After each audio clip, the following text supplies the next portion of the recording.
Hello, DM from your local void space here. This is your customary warning for both language and violence. This podcast features adults playing the wonderful game of Dungeons and Dragons. You have been warned. However, if you still wish to proceed, we do hope you enjoy the show. Now, on to the chaos. All right.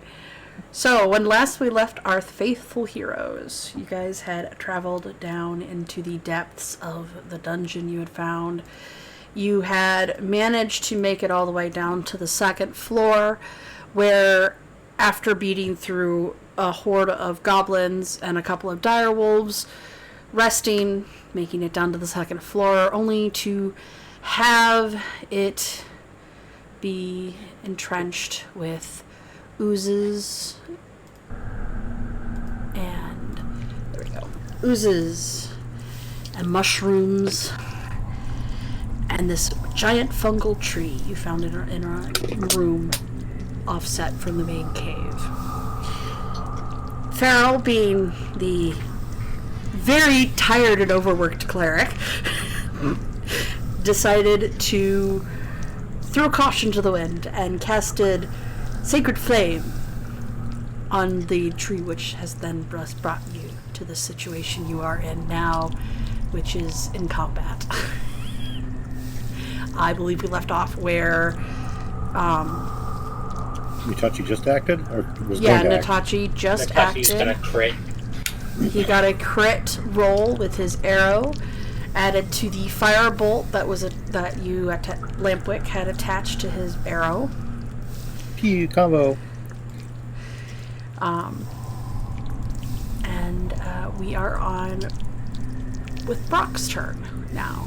So Brock, your team had successfully poked the bear, so to speak. The giant rumbling of the tree. Actually, we'll play that now. The giant rumbling of the tree. Oh yeah. Is what you hear. No, thank you. Around the corner.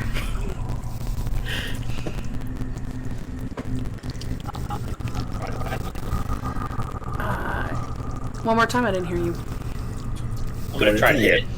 All right, yeah, you run into the room at where you see this giant fungal tree, mostly whipping its strange tentacle-like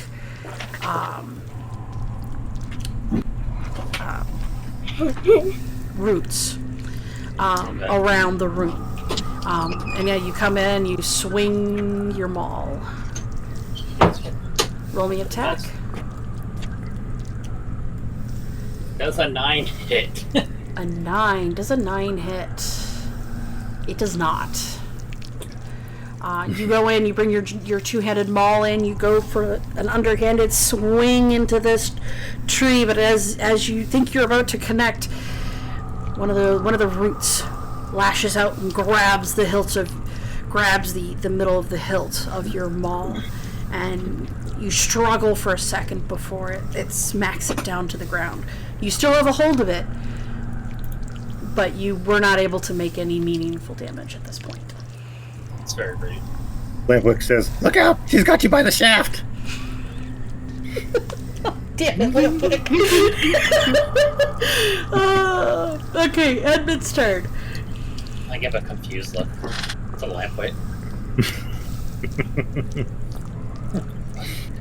This is me right now. Goodbye. Later, orc. I will remind you that since we are recording, people cannot see what you put in Discord. Yep. If they It's spend the Homer $3,000 into the a month bush. for our Patreon, they could. Yeah. Become a dice bag today. Jeez, you've been waiting to see that. $1 equals 1 cup of water for the frog. Please don't let Yes. me dry. Oh god. Stop it, Get me guys. alive.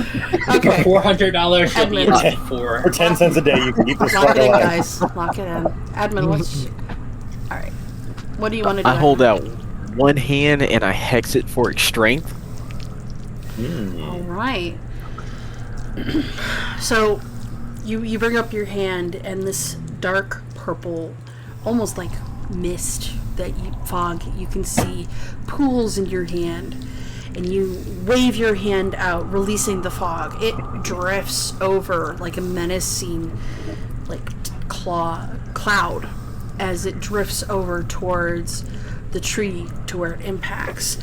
Only you can see this, but to everybody else, you see that suddenly this tree has what looks to be a dark purple band around its trunk with a sort of slashed out heart in the center of this band, and it pulses with malevolent energy.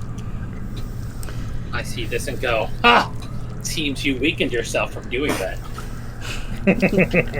For those of you who are joining us today, Brock is a character that does not believe in magic.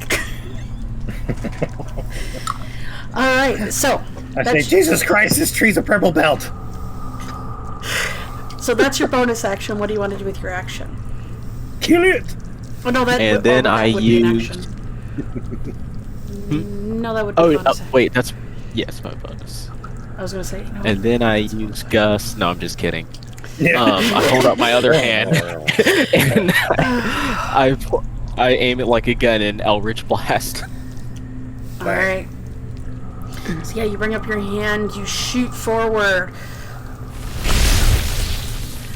The blast goes out. Roll me an attack. Is that because most of us are American, that when we think of Eldritch Blast, we think of a gunfire? Yes. I think so. I think so.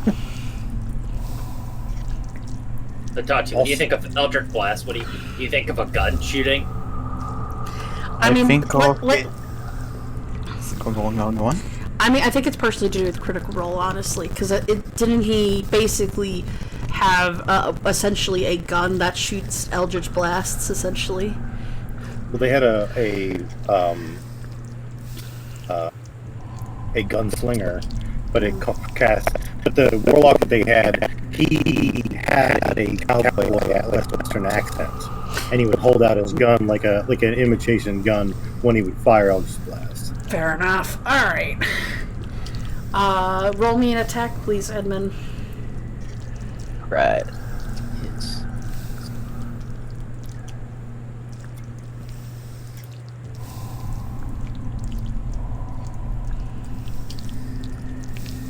Weak.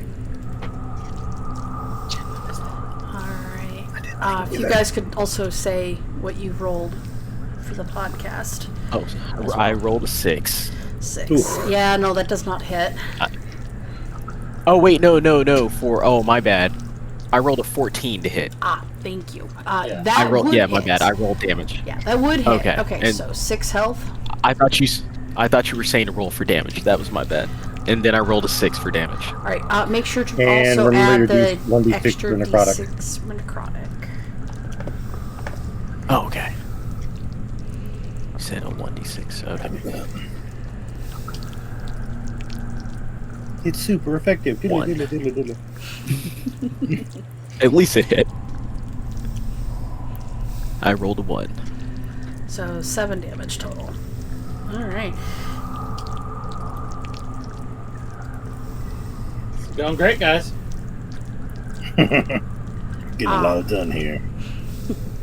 It tickles. Yeah, so your Eldritch Blast goes out, slams into the tree. It seems to almost contort, and it's fungal, like whatever would constitute as branches seem to sort of shrink in on themselves briefly as the magic around its trunk flares for a brief second, almost as if constricting in on its target before it settles. Lampwick, it is your turn. Oh dear. Okay. So I don't want to snuff out the fire here, so I'm going to keep the bullshit burning here. I'm going to go for a firebolt. All right.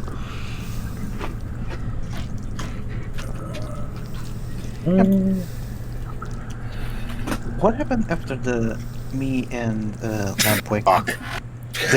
did the first strike on the previous session?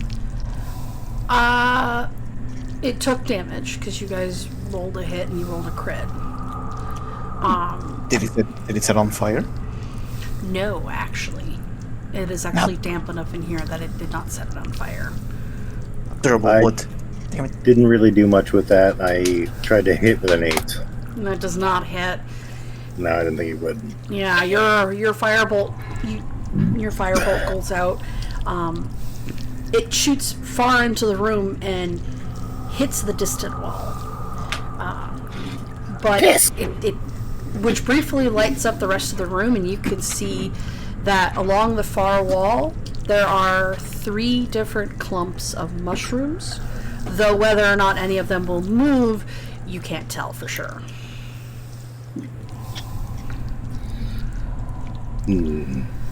Alright. So the awakened tree Brock, it's gonna reach up with its roots, and it's going to attempt to slam into you. Let's see.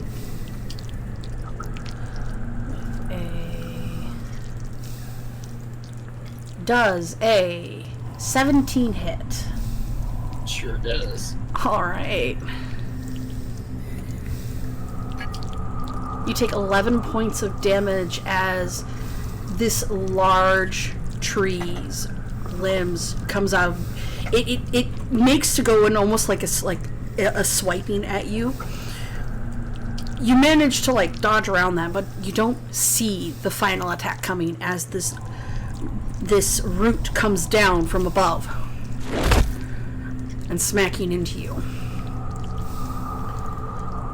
You've got a goose egg. Guys, we need to do something. We gotta do something before Brock turns into fertilizer.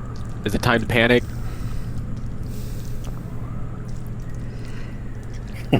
Chill out! I'm in danger! So, Farrell, it is your turn.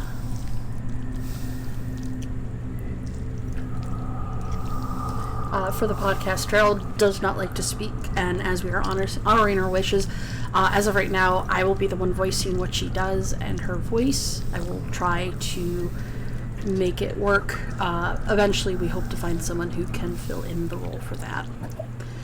And for a donation of $10,000, you can be that voice. No, Brock, shush. Almost got him. Alright, so Farrell is going to cast Guiding Bolt. Roll me an attack, Farrell. Come on, goddess of vanity, bless us. Or not. And that is a beats. 13 to hit. Woo! Oh, thank God. Alright, roll me damage, Farrell.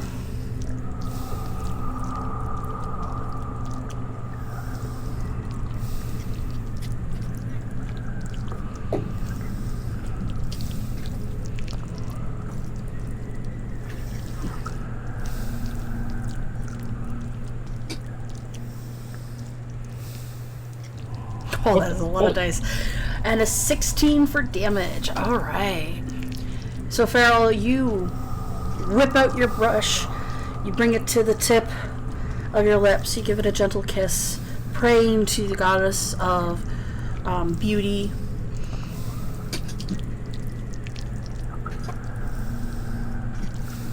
And you take back a few steps behind the group as you, over your shoulder, you swing your brush out and cast Guiding Bolt. It arcs into the room and lands a solid hit into this tree.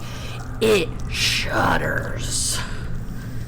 Like a deep, visceral shudder as it lands. Its fungal branches swaying wildly. It's Brock, you see that the roots thrash on either side of you briefly as the hit goes out. From what you can see from where you've been essentially smacked on the head. Natachi, it is your turn. What can I frog do? Let's see. I tried to fire on an arrow, didn't do much, even though it was. I cheer on Farrell as I realize she's moving back behind me. I'm like, wait a minute, I'm trying to hide behind you. Nope. Lampwick has not moved. He's like, ha. I'm the hero of the story. Nuh-uh, someone needs to keep you all alive. We're workshopping the voice. This is my first attempt at it. I don't know, Farrell just seems somewhat bratty to me with all we've been playing. Bringing Brett energy. Let's go. Yeah, so Tachi, what would you like to do? What would my stupid frog do? Don't you talk about our boy like that. Yeah, I know you're the boy, but don't you talk about yourself that way. I throw the torch at it. You're gonna throw the Negative torch. self-talk is still negative Okay. talk. You're gonna throw your torch at it. Okay. And that would be hits an Brock in the back of improvised the attack. Roll me just straight dexterity, no modifiers. Sets me on fire. Okay, let's see if I. and we're panicking. I always forget how to do the gold every week because I'm an old and foolish old man. You're gonna roll a d20 plus your dex modifier. Which I believe is 6. Yeah, I think it's no. Shouldn't. It's 4. It's 4. It's 4. 4? Okay. Uno, dos, Well, tres, because it's cuatro. it's an improvised, so you don't get the performance. Oh, fuck! 90 seconds is up. So yeah, you throw your torch. You hear it. You throw it so hard in your panic that it sails slightly over the fungal tree. Despite it being called a tree, it's not very tall in this case. It actually sits maybe a foot or two higher than Brock at its tallest branches. If you could even call them that. It's basically wood with fungal giant mushroom caps for leaves essentially coming off of these branches. So it's not very tall, and you actually miss by quite a large margin as you huck it over the tree, and you hear the clatter of the lit torch further into the room. I mean, it allows you to see a little bit more in the room, but yeah, that's about all it does. Who threw a torch? Who throws a shoe, honestly? Brock, it is your turn. Alright. I'm gonna try to hit again. Just my luck. Be brave. Be strong. Oh my god. God. Rock out here trying to take my fucking record for bad rolls. Oh goodness. 9 does not hit. Yeah, because it didn't hit last time. I'm going to use my action surge and use another turn. All right, roll me another attack.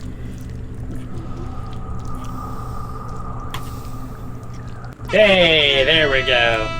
There we go. 18 to with Thanks a for the bits. to Thanks a for the bits. to a 24. To actually hit with your modifiers. Yeah, that definitely hits. I rolled an 18, right? Yes, you rolled an 18. So Brock, you are fed up with this tree. It has smashed your face in almost. You can hear your teammates panicking behind you. Your dad sense is going off at this point. You know if you don't do something quick, Lampwick's gonna probably run, and that's not a good sign for anybody. So you Hear did. Lampwick go, ooh, crystals. Of a bitch! So you dig in. You go for the old 1-2. You swing your maul. You bring your maul up to your right, and you go for a swing. It misses spectacularly, but you're not exactly phased. You grip, you dig in deep, and you go for another swing. And which which amazingly connects. Not with a root like you were expecting. No, you hit the trunk. And it resounds with a thundering smack into this tree's trunk. God damn. So I did 9 damage. Fucking dice. Alright, 9 damage. As you go to hit this trunk, and as you connect with this trunk, you hear a distinctive splintering crack go through this tree. You can feel it.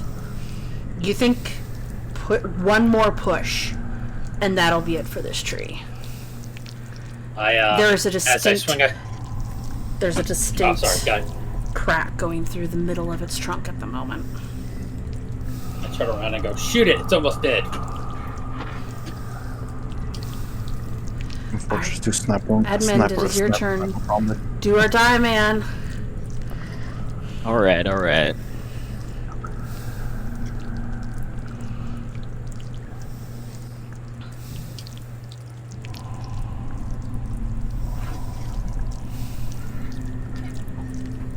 Oh! Does an 11 hit? 11 does not. Oh shit, we didn't check with that for Itachi. The guiding bolt would have given him an advantage. Why just Natachi? Because it's the first one that... The next attack after her attack. Yeah, we forgot to say that. We did, and that was on me, and I apologize. No, way to go, Farrell. You're supposed to scream and get mad. Rage against the DM. Farrell has messaged in Discord and reminded me about the guiding bolt actually gives advantage on the next attack roll, which would have been Natachi's. Retro. It is my fault, so let's go. Roll me that attack roll one more time, Gentle. Ooh, if Gentle hits, I might get the kill. Yeah. 1d20 plus 4.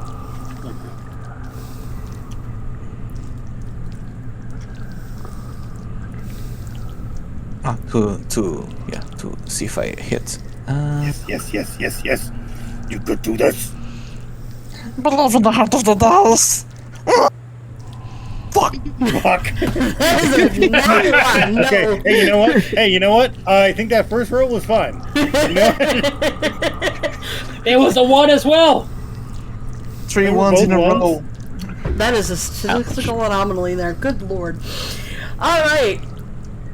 So We've gone down. Lampwick, it is your turn. Edmund's turn. Oh, what happened with Edmund? Did Edmund he roll missed. I rolled an 11. All right, Hey, do you know what doesn't miss? Ever? In all of time that has ever existed? And what would that be, Lampwick? Lampwick stands in his weird horse stance that he always does, and he entangles his fingers together like he's closing his palms, and they rip apart about 2 inches, and you see 3 spinning bluish white orbs just grinding together, and he releases them like a Dukin, and 3 magic missiles go and hit this thing. Alright. So we're looking at 2 inches is a lot. a massive amount of space. Yeah, so. Okay, so that is 3d4. And then I will just add, because it's +1 per dart. So I'm just going to roll 3d4 and then add 3 to the roll. 9 points of damage. Yeah, no. Your magic missiles go out. I don't actually have the sound effect for this, so I'm gonna have to get that one for next time. So we'll use this one instead. Your magic missiles go out. You like a Hadouken going out. They whirl around this room and strike at the heart of this tree. 1 bolt, 2 bolt, 3 bolts. Right into that crack. Spinning so fierce that it actually splinters the rest of the trees Limbs.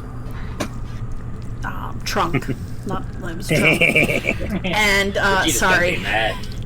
and it crumbles to the ground. The roots stop moving, and you can almost see that in almost real time, this tree starts to wither some. As soon as it starts to settle, I go, "Wow, that hammer strike had a delayed reaction." I turn around and give a thumbs up. I go, I know, right? That's right. That's right. I'm completely feeding into his delusion. I turn around and see who's missing a torch. I hand my torch to Nadachi. I go, Natachi, really? Did you throw your torch? I walk against the wall because I'm blind as a bat. Off! No, you're standing next to me, bro. You're also standing next to Edmund, who has a torch as well, so no, you are not blind currently. But whoa! He wants to be blind. Oh, maybe Edmund Come get should your have done torch, that gust of Natachi. wind. Alright, yeah, you guys are out of combat. Do I see any of those wall mushroom vine people? Roll me perception. While he's doing that, Sarah, can I ask, since the torch was run through, can I see this? You can. You can see the crystal bush along the far wall of this room. 15. I will give you that. With the 15, you can see that along the far wall, nowhere near the crystal bush that Lampwick has spotted. Not that you know he's going to go there just yet. Within this 35-foot room, which is actually quite large for this cavern, you can see that along the far wall there is a clump of mushrooms to the north. There's a clump of mushrooms not quite directly to the west, but close enough, so right in front of you. And to your left at the far wall is another clump of mushrooms.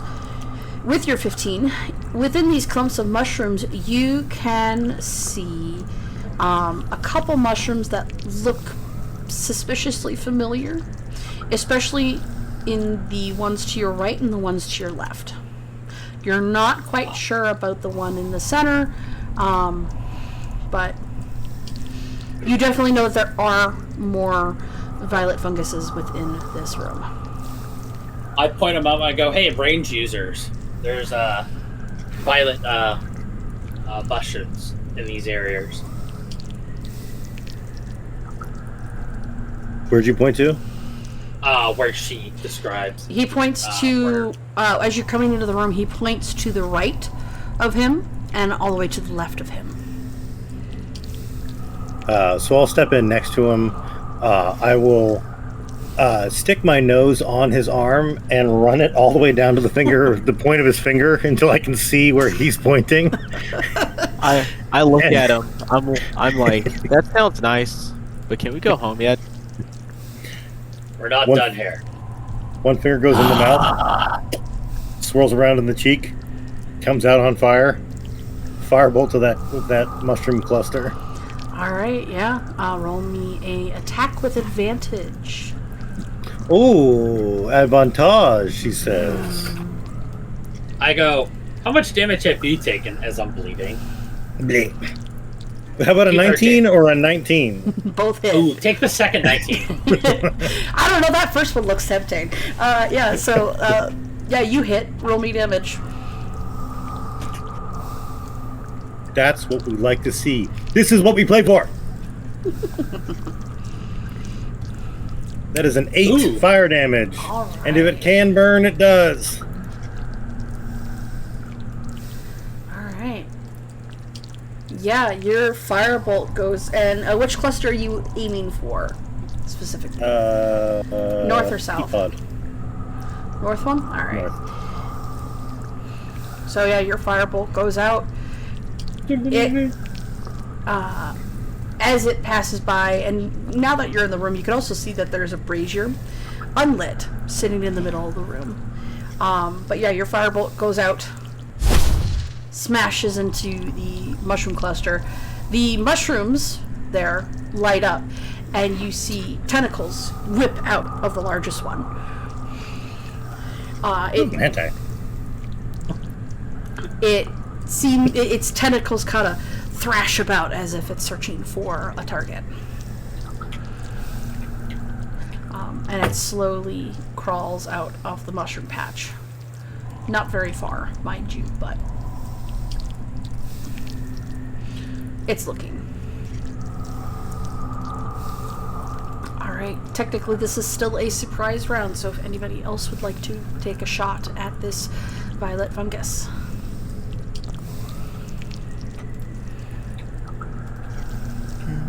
Hit him with that sacred flame.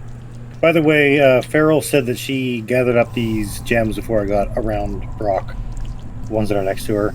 Ah, okay. I'm gonna be trying to scavenge. I apologize. Sorry, Farrell. I'll be a bit better. From the tree the mushroom tree we just killed. Alright. Yeah, sacred flame! Alright, so Farrell, you go to collect me. these I don't get a range weapon. crystals off of this strange crystalline bush that you've been finding on this second level. It's a smaller one, but you managed to collect 3 crystals of pulsating arcane power. As you hear the shot of a firebolt, you turn around to see this violet fungus coming out of the mushroom patch that is now set ablaze. And you immediately follow suit with the sacred flame. Let's see here, and that would be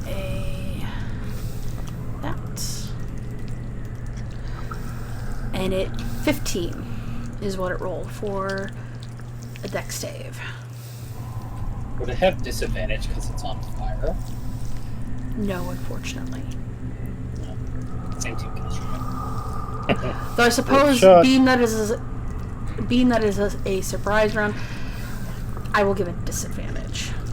So hold on. Yay! One more roll attempt. Nope, 15. Got it. I rolled a 19 for that second one. Let's go with the 15. Yeah, your sacred flame comes down from the ceiling, and it impacts next to the mushroom, barely just missing it. However, I will say that it lights up the brazier next to it Behold. with a glowing, radiant flame.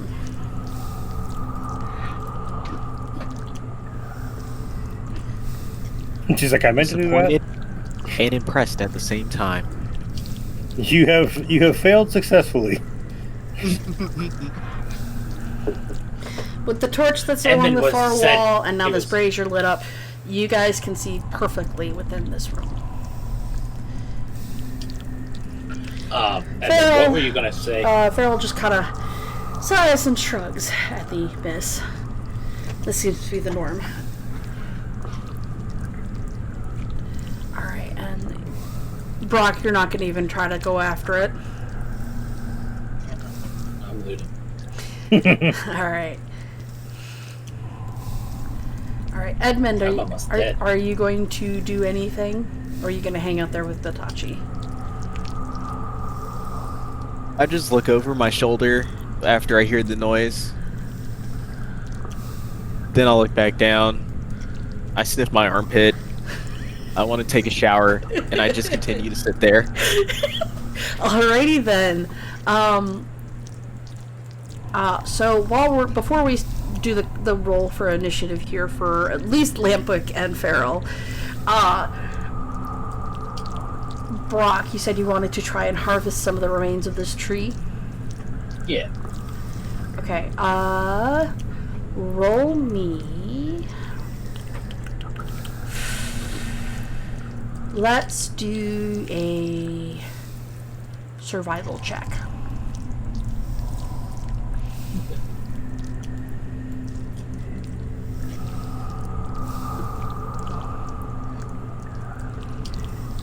Ted. Okay. We'll give it a second as Brock starts to carve up this tree with, mainly with what he's got, which is small. It doesn't exactly do the best, but he's trying. My cooking stuff. Oh, you do it with your cooking materials. Okay. Yeah. Even then, it's not the best material for Oh, this, yeah. as it's basically a fungal-like wood, and knives, while your knives are sharp, they weren't meant for tree cutting. And while you're working on that, Lampwick Farrell, can you give me initiative, please?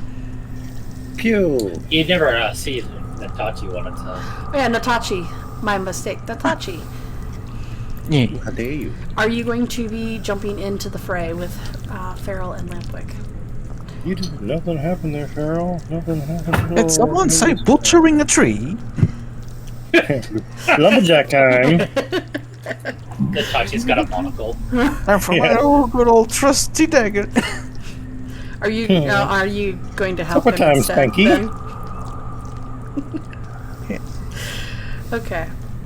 Okay, so with that, Brock, go ahead and give me a second roll. With Natachi's help, I will give you advantage on that check. Okay.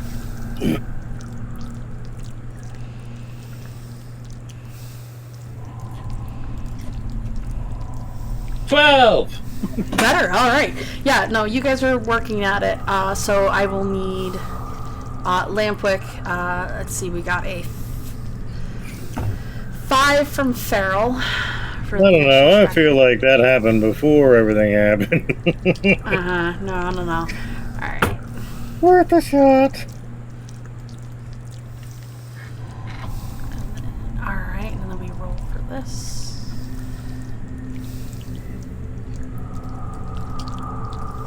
Alright. So. Lampwick, it's actually your turn.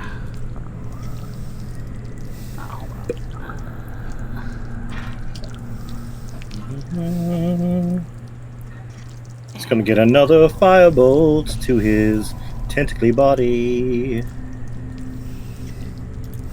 Call him Tentacles.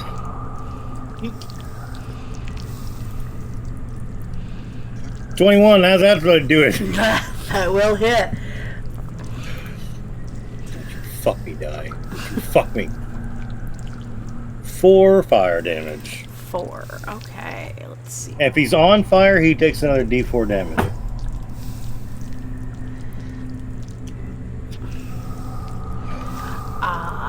So your firebolt goes out, hits this violet fungus again. It smacks into it. It doesn't set it aflame, surprisingly. Damn. But it does do a good chunk of damage, and it does char a good portion of its body. He's cooked. Farrell, it is your turn.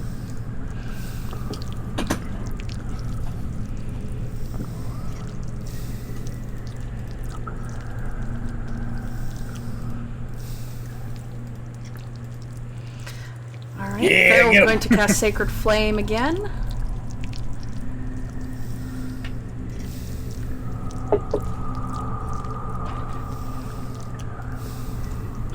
Are we awesome or are we Shadowheart?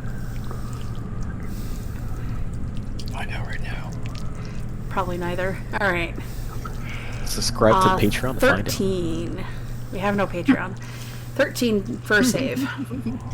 But for $3 million a month. Alright, roll me damage then, Farrell.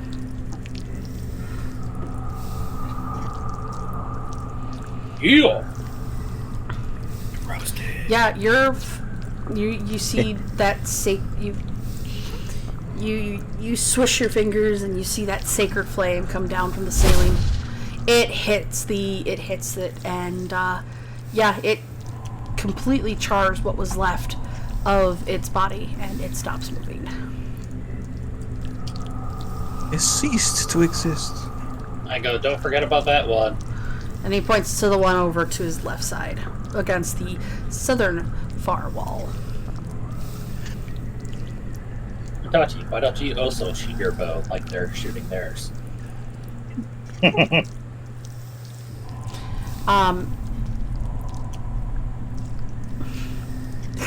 But he's helping you. One cannot butcher a tree and shoot an arrow with its feet. Unless. Yes. No. Acrobatics. No. He'd either have to pick one or the other, so it's either you go with the 10 or you go with the 12 with his help. I butcher the tree and spit towards the fungus. You're hydrating it. Farrell turns back to you, Edmund, Oh, no. and she says, "Stop sniffing yourself and come help us kill these things before someone gets hurt." Yeah, No, and I before want I a punch you shower. in the throat, Let's go home. This place And sucks. I will kill you myself. Help them out. It would be better than here. I welcome the afterlife. I say, I agree. Do you? I stomp closer. No. Try. Almost got him. What's happening? What are we doing here? Brock points out the fungus on the southern wall for you. All right.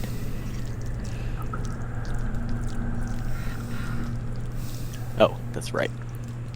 Wait, I mean, would it be in view for me? I mean, Yes. Yes, And it would. also something player knowledge that you might know is that when your target that has a hex on it dies, you can re-invoke it on another target. stick. You feel a gentle as you come towards the group. Before you do anything, you feel a gentle tug of a brush on your hair.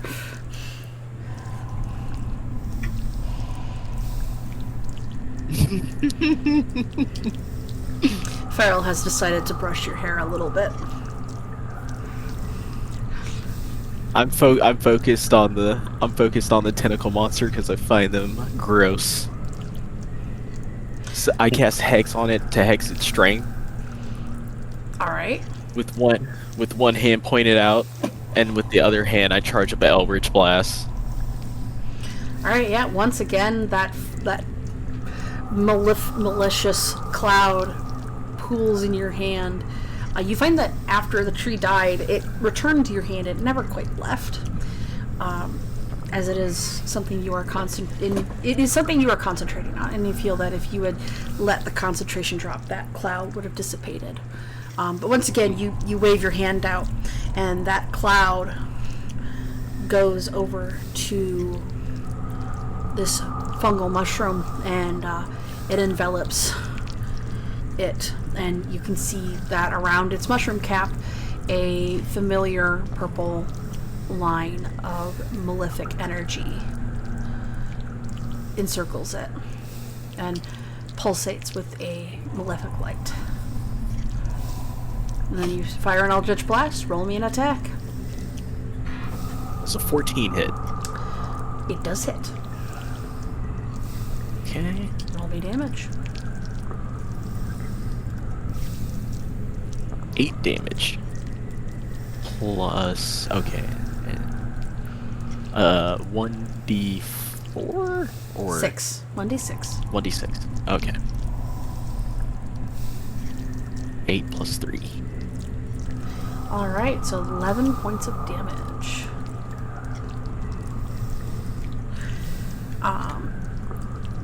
as you bring your finger guns up and you send out this bolt of Eldritch Blast. It connects, no issue. You've got this in the bag. And as you do that again, that band of the band of the hex flares to life for a brief second upon hit. You see that this violet fungus contorts in agony, its tentacles like bursting out from where they've had them hidden and start flailing wildly in its space.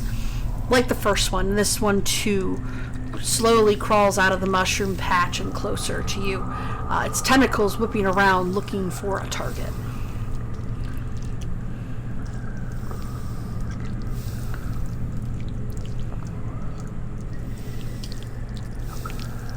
I look over at Brock. See, I got one. Can I go home? And then I mean the look at one my hair. still- Oh, my split ends are gone. You mean the one that's still moving?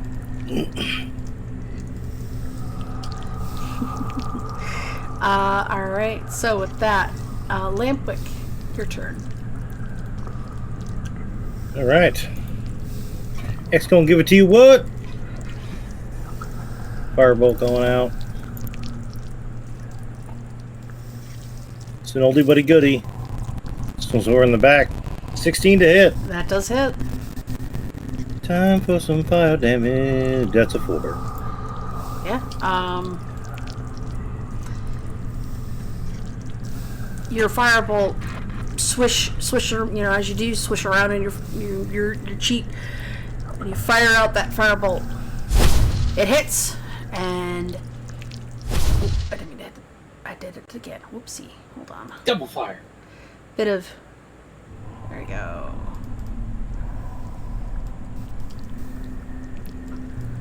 There we go. Accidentally did an oopsie. Alright. Sound should be back on. Perfect. Okay. So, yeah, the firebolt goes out. It hits. It leaves. Again, that violet fungus sort of recoils. And it. You can see that there's patches of charring now along its mushroom cap. Farrell, that would be your turn next.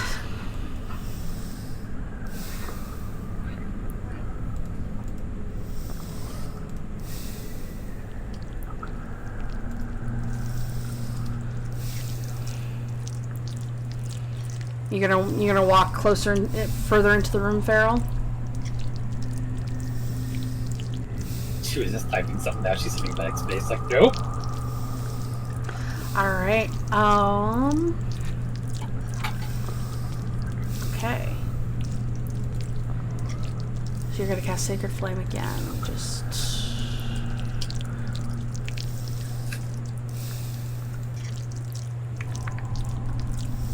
Okay.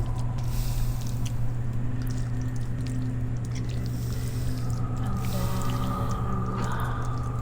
So it rolls a 0. It rolled a 2 with its minus dexterity.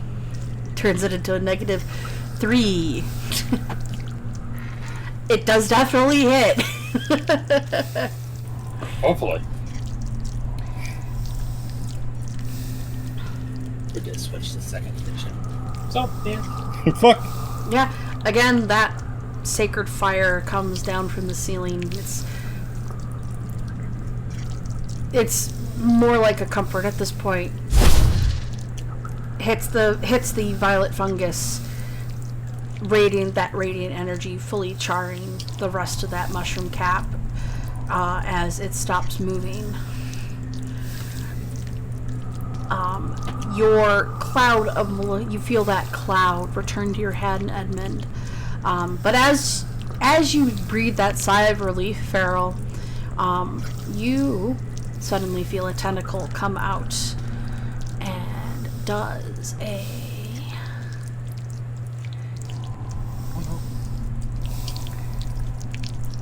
okay, so does a 13 hit you? Alright, 13 does not hit. Built like a tank. Let's fucking go! But as you are breathing a sigh of relief, Farrell, you see out of the corner of your eye a tentacle whip out from the mushroom patch just behind you and attempts to grasp onto your ankle. You give a bit of a shriek.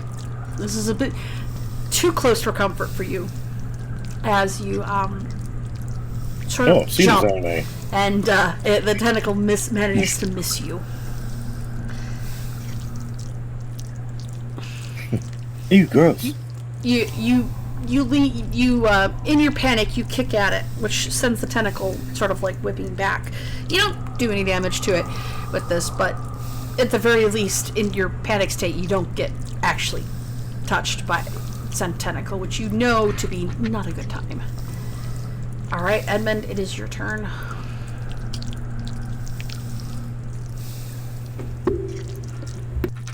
No tongue on the first date.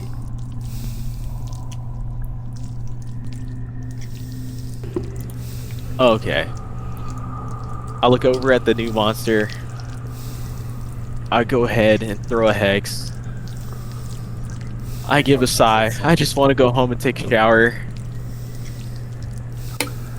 I hold out my other hand lazily. I look at Lumbwick. A long bath. Clean. This man needs a cider. I charge up, okay, and then I charge up my Eldritch Blast, and he craps his pants. does a 12 hit.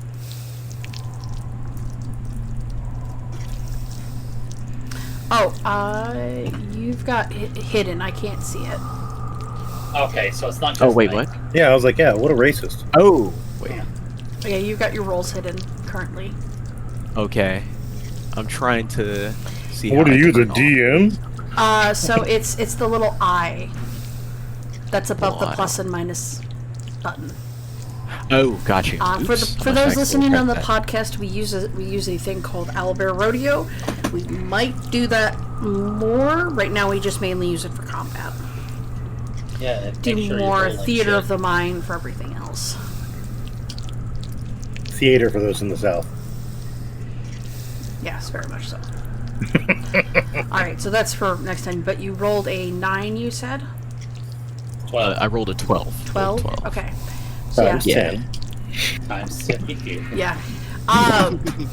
Again, you wave out your hand. The band appears along the mushroom caps, and your Eldritch Blast goes out. It hits. What's the damage on that? Alright.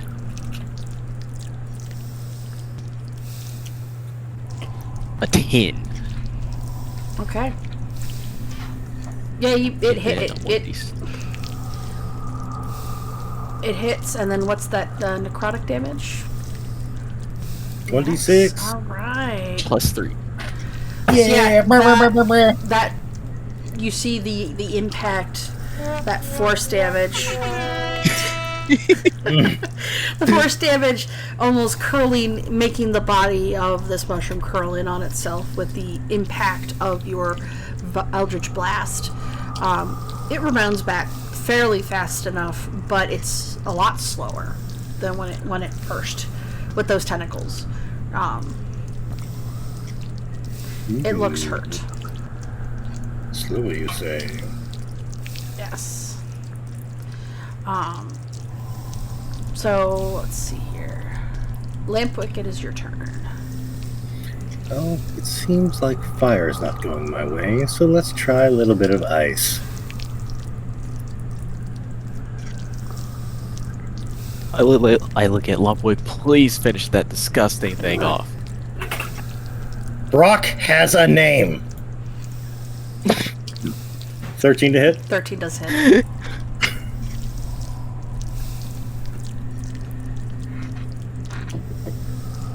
Fire, that's 5 cold damage.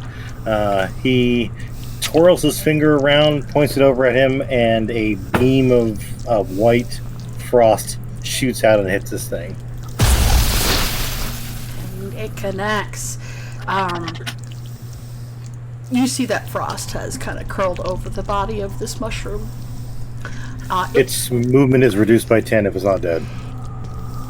It has stopped moving. Sick. And by this point, with the help of Natachi, with these several bits of... They probably had 10 movement. Fuck. No. Player knowledge to DM knowledge, it has 5 feet of movement, normally. It has negative movement. It has to move back now. It just can't move at all. But no, its tentacles stop moving. You're pretty sure it's dead.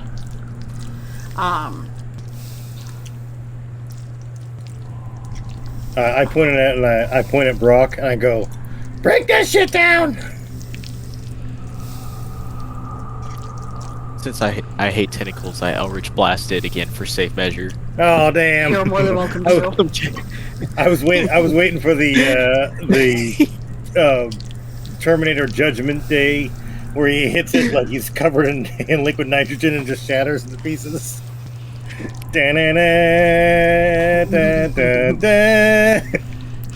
Jeez. Farrell sighs and she says, "I need a nap."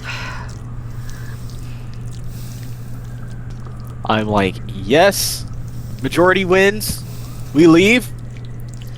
With that, Farrell Damn! sighs So quick. and heads over to the small crystalline bush he's heading towards the first time and proceeds to pick the crystalline gems. It's a more medium-sized bush this time, and you manage to get 4 crystalline gems off of it.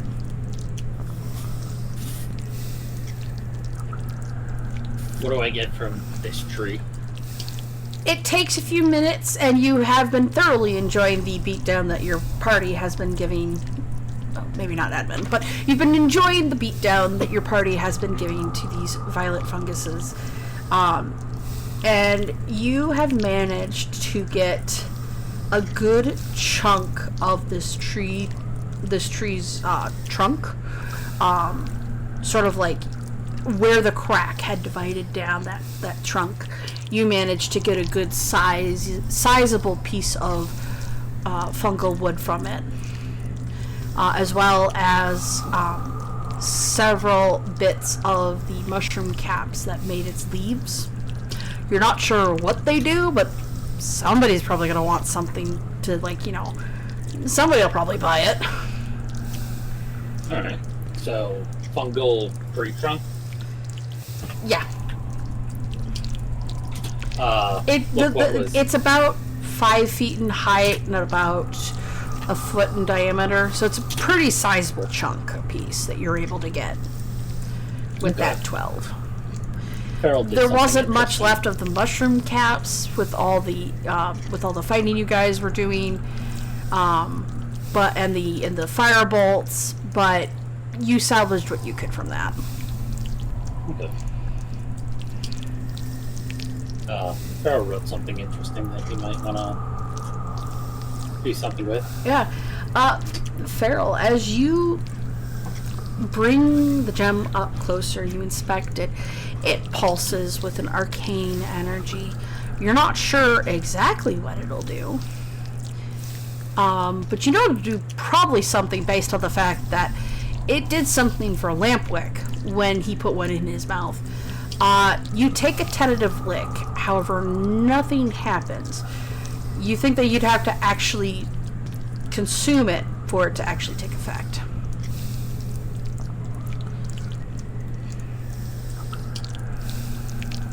Okay. With that, Farrell kind of thinks a moment and opts to play it safe and puts it away in her pack. Alright. You guys have managed to get through quite a bit of this dungeon. But what would you like to do?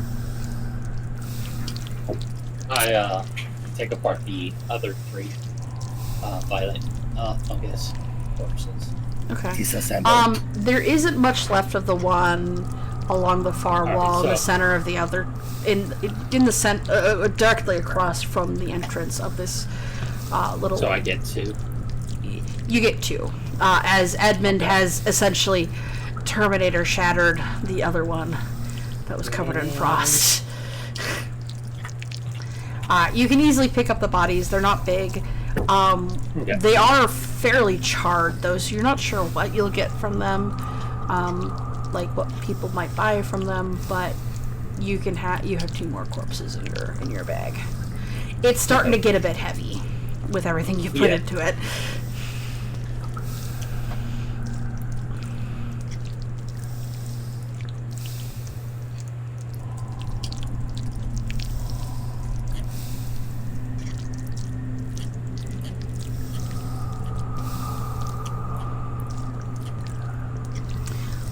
Farrell mentions that if we do need a rest, if we block off the entrance, this wouldn't be a bad place to rest for the night.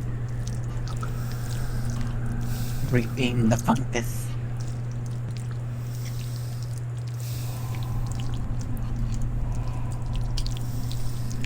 Should we maybe try to secure the whole floor first? Okay, do you really trust these walls? Is this cave sealed?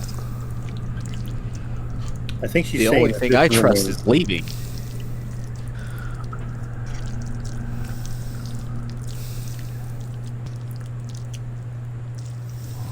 Huh. I'll take What first does watch. sunlight feel like?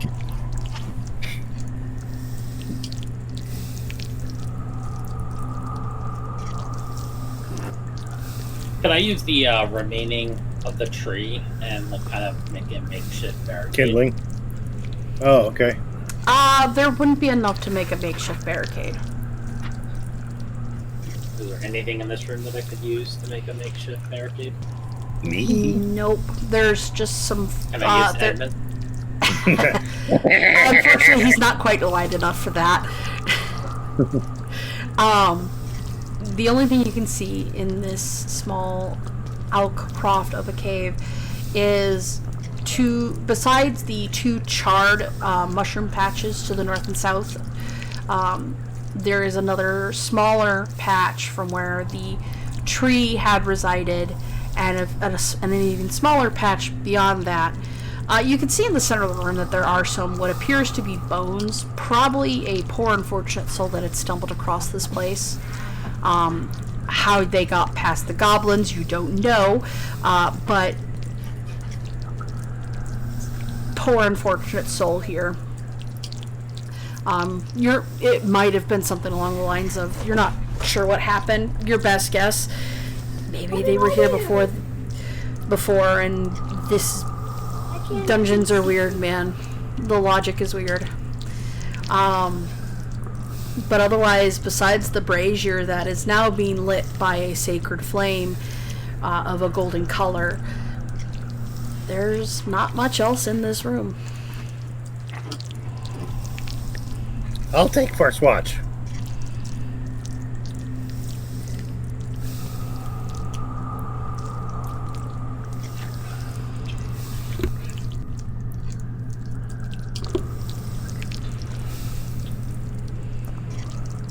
So, what would you guys like to do?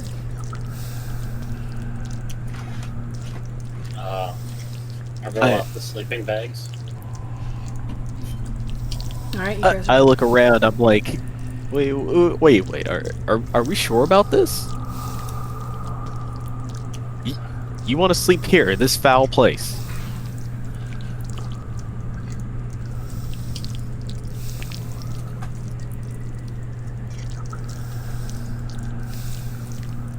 What's I mean, the I guess- problem?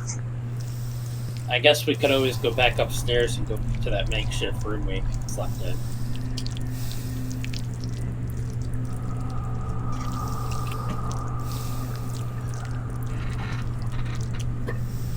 Farrell says, she says, That's not a bad idea. I also second this decision. I don't like it down here. It's humid. It's bad for my... Oh, my hair looks so good, though. I like it. Did you say you liked it? Yeah, Natachi is just loving this place. It's damp, it's wet. For those on the podcast, Natachi is what is called a grunge, a small humanoid frog that comes up to about the waist at max height, to an average height person.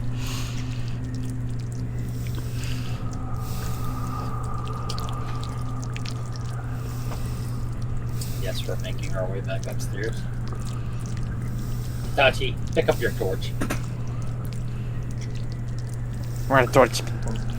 Balls. Yeah, you go to pick up your torch. It's not difficult. Still burning.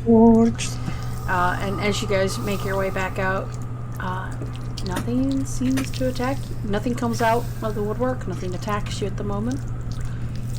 You guys make it up to the second floor just fine. Yay! We all died here.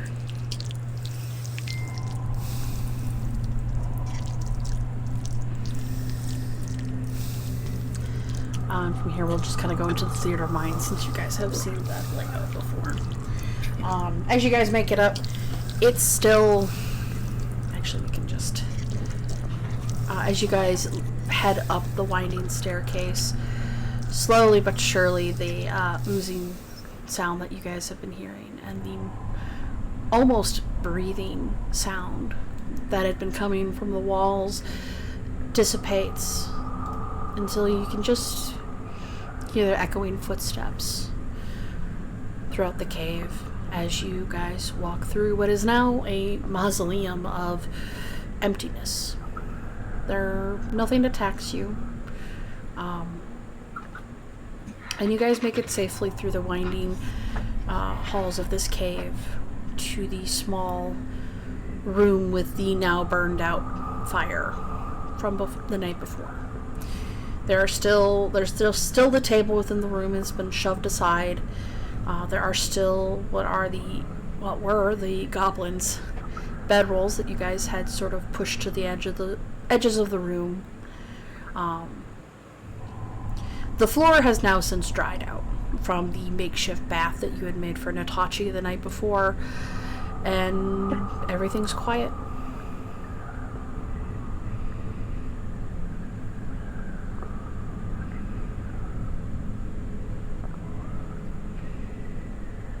I go, hey? She sacred flames both of you.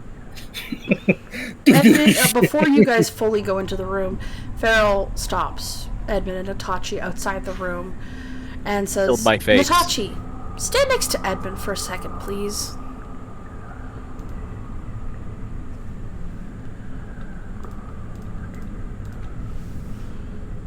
I push myself out the way. I push myself out the way. And she says, here's your shower. And as she does so, before you can even blink, Edmund, a cascading effect of water of about 5 gallons. Are you doing the max amount there, Farrell? Breaks his neck. Okay, yeah. If I remember correctly, Create and Destroy Water can create up to 5 gallons of water. And Girl, so... yeah, it's super effective. Actually, you know what? On second hand, I hold both my hands out. With arms wide open. Oh, 10 gallons, my mistake. It is 10 gallons worth of water. Like Titanic.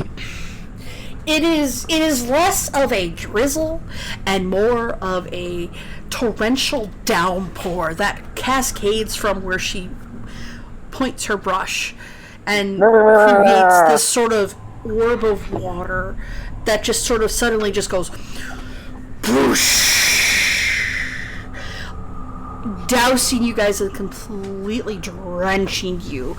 All of your clothes are completely soaked through within seconds, both of you. And It's not exactly a shower. But at the That's very something that he least... can always do to clean himself. Prestidigitation. But at the very least, you feel less grimy?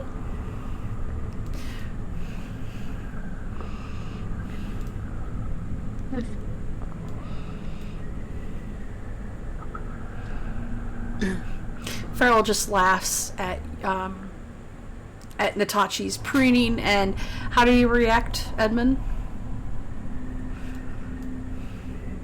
I shake my hair, wring it out, and I use prestidigitation to dry myself. Takes a couple casts, but it gets done. Yeah. Refreshing. Thank you.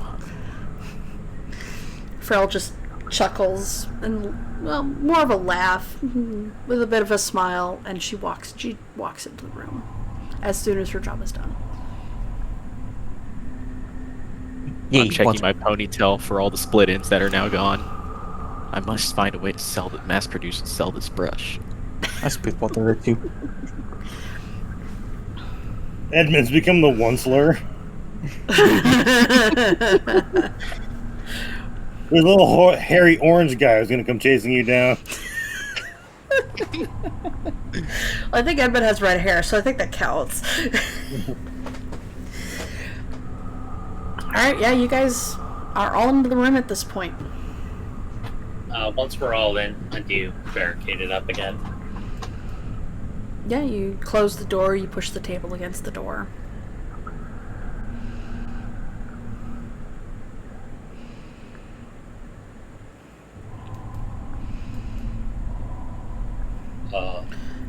I'll take second watch. The only light is by your torches, however. There is no light in this room currently, besides that. Oh. Don't we have a brazier in here? You have what was once a lit fire pit.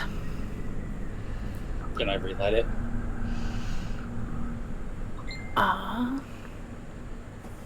Do you guys have any firewood? That's the question. Yeah, we have. They're old sleeping bags. I mean, that'd be cloth, but... Goblin bodies. Which are no longer there.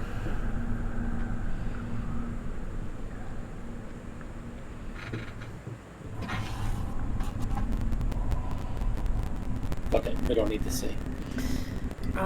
As you're trying to puzzle this out, Farrell goes to sit in the corner where she was last time, and she just takes out the loot that you had found in the hoard of coins on this floor, and begins to quietly attune to it. I don't do this, but I go, oh, that's wood, and I set it on fire. No. Scatter it. We could use that. Can I put my torch in the brazier till it burns out? You could put your torch on the fire pit. Okay. I do the same.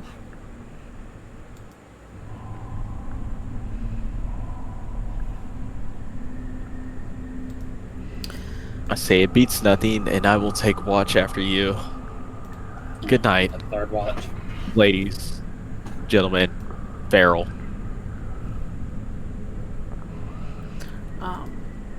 Oh, frog. Disrespectful. Okay. So, Farrell, before you go to sleep, you spend an hour attuning to this magical object. As you finish, it feels comfortable in your hands, and you feel a slight zing to your touch as you finished attuning to it. You play a couple soft notes, and you see, as you're playing, illusory notes come forth. And as you think about different things, like a small bird, or like She's tripping balls. as you think about other things, such as like birds, your goddess, small illusory effects appear around you, filling the space. They make She no meant noise outside. besides what you're playing on the instrument, albeit a bit poorly as you're not quite proficient with it. But with the few notes that you do pluck, you think that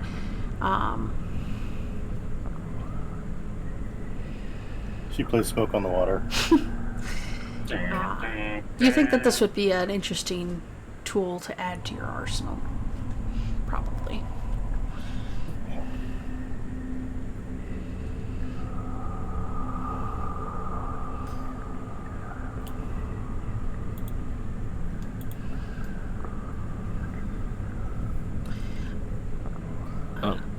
I respond to Feral Ball. Hold on. Face face first. What did you say to Farrell? Sorry, I didn't catch that. I didn't catch when. Trigger her. But you hear her as she finishes attuning to it. She looks up and glares at you. Guess you want more split ends. I respond to her. No, but thank you for getting rid of them.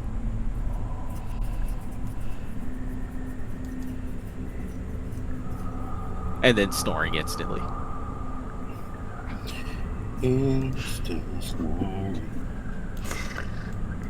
All right, yeah. The first watch happens.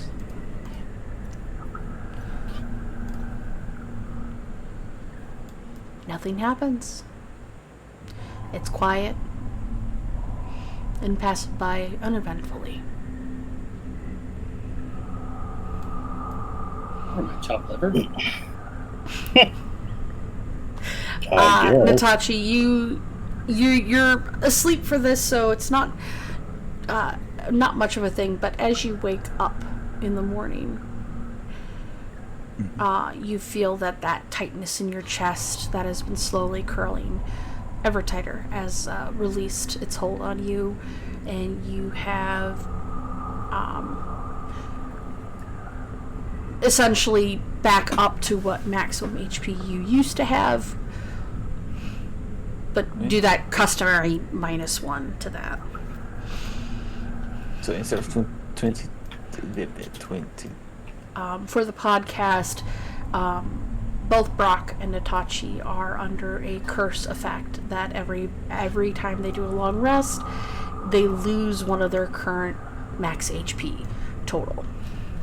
And they lose one. Beat out zombies. One every day. And they had gotten this from their first one-shot mission, where they had both been essentially infected by these zombies that they had come across. Sarah, it might be worth a Discord reset. Okay.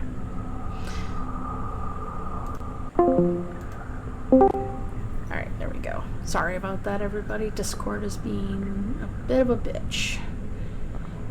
She a bitch. Alright. And... let's...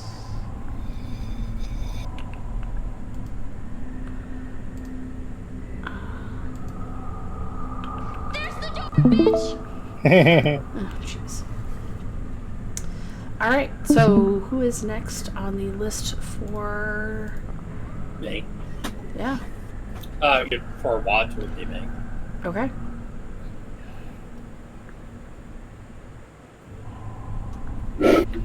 Don't know how you're gonna pass that off, but enjoy.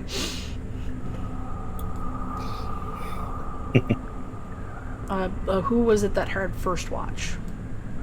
That's an incredible question. I don't remember anyone volunteered. Lampwick. I volunteered downstairs.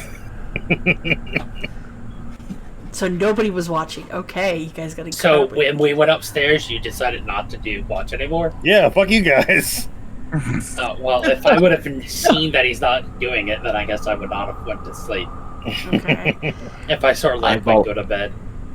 I volunteered to go after you. So After. So with that, I guess it is now whoever's second watch then. I would stay up for second watch because there's only 3 people on watch now. 2 people on watch. All right. So I'm not going to get a full rest. No, so since you will get some rest, it won't be a point of exhaustion this time. However, you can only restore up to half of your hit dice. Okay.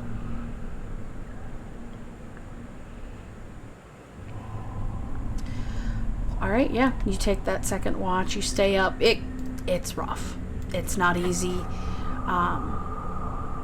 Does Edmund even need a long rest?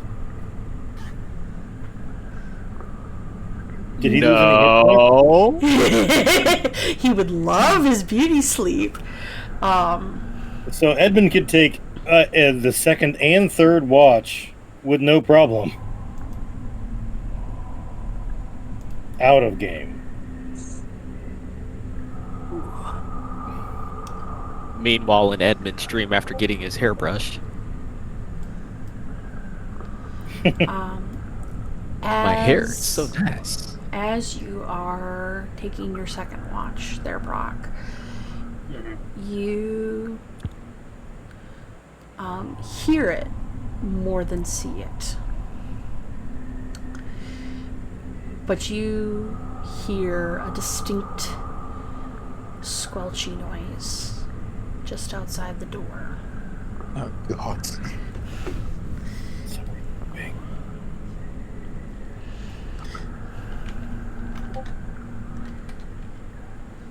Death has come.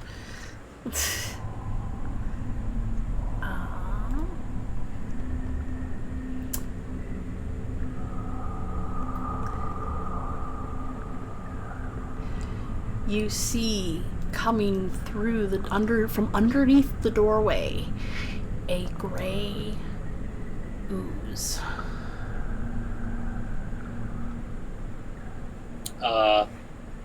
I shout everyone up when I go to attack it. Alright, with that, let me switch over the scene here real quick.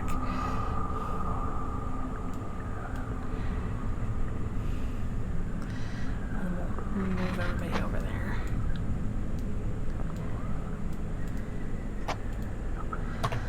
If everybody wants to move their thing over.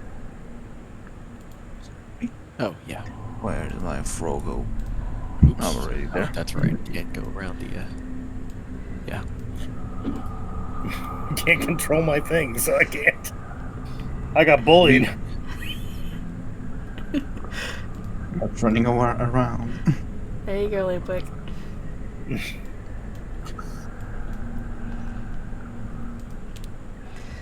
Alright.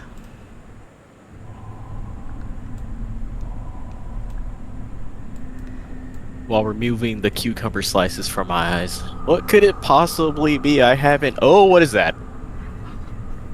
Your mother. As it slowly coalesces into the room, She misses Only you. I could talk about my mother. you see that it is a I bet you do, you nasty. ooze from the floor below that had managed to follow you all the way up to the first floor. Farrell, needing less sleep than the rest of you, sighs, can we ever catch a break around here? Initiative, please.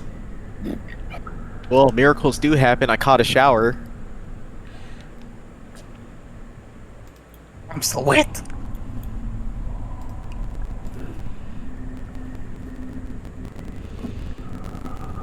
What in the sludgy sludge? 14. 13. Okay. 18. For all those things that's about 9. Roll edition. Yep. Yep. Rolling. My dices today are absolute poopy. Mine too.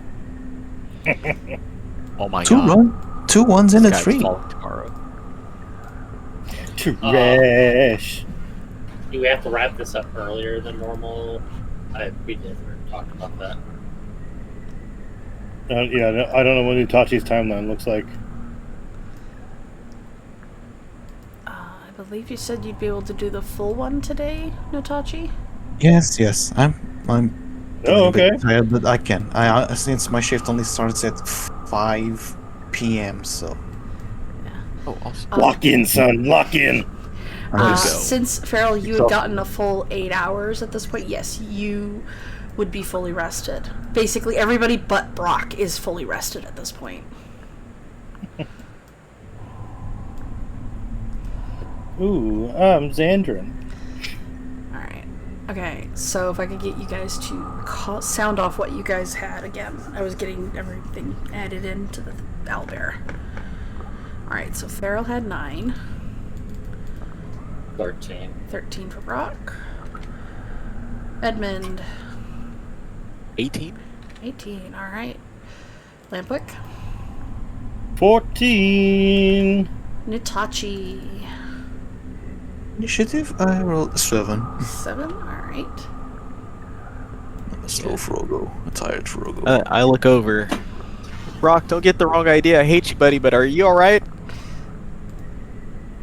So, That bad. Alright.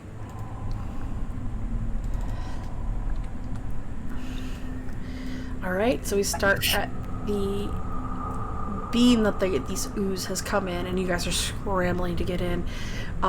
It swings out a pseudopod as soon as it senses your movement, Brock. Gross. And yeah. does a 14 hit. No. Actually, it doesn't. Yay. Very close.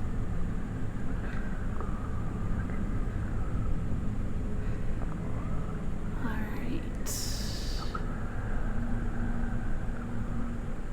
Okay. So you've sort of seen what this thing can do. You know you've seen it completely shred through the arrow that they had used on it before. So instead of trying to block it, you do the smart thing and you duck as the pseudopod flies overhead and barely misses you by a hair.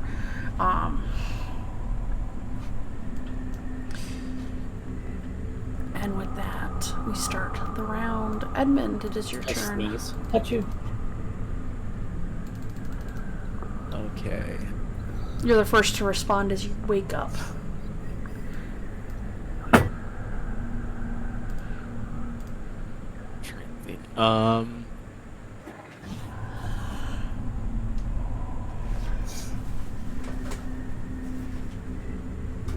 I hold out one hand with my palm showing,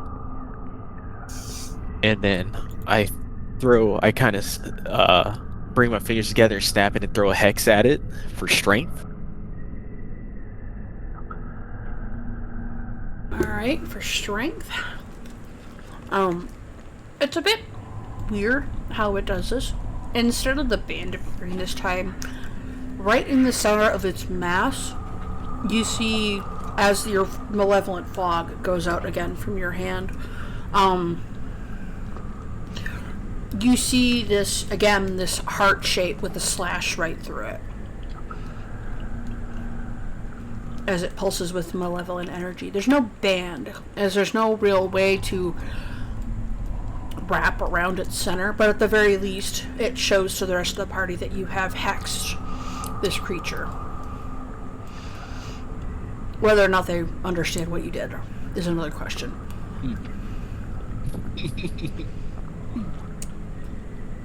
And then I hold out my other hand and I cast an Eldritch Blast.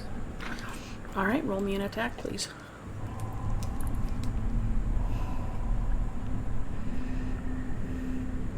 $18. And 18 does hit. Yeah, your Eldritch Blast goes out.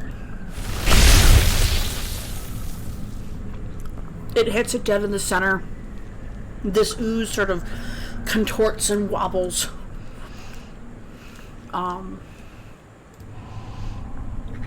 As it hits. I hit for 6 damage, Okay. and now I'm rolling 1d6. 2. Alright.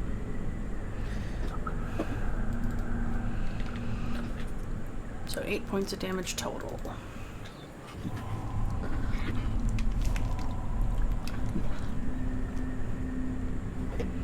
Okay, next person.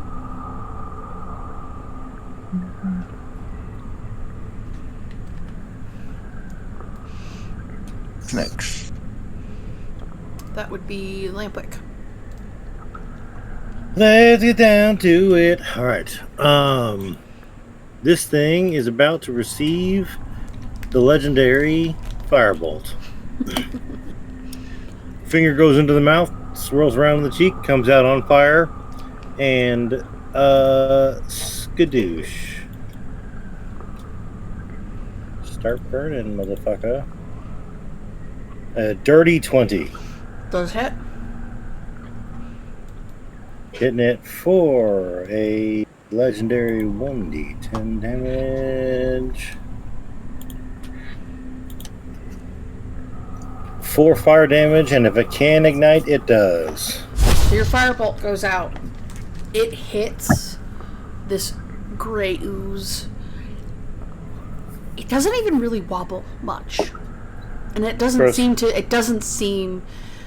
take much damage from that firebolt. Okay. It kind of just seems to shrug it off. Mean. Thought we were friends, sir.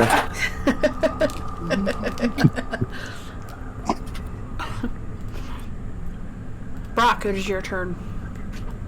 Am I close enough to the fire pit to grab a torch?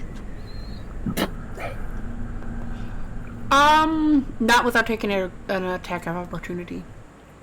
Alright, then I'm just gonna swing my maul. Alright. That really depends, Doden. Do you consent? I don't. Damn. For the shot. That's 14 hit. 14 hits. Alright.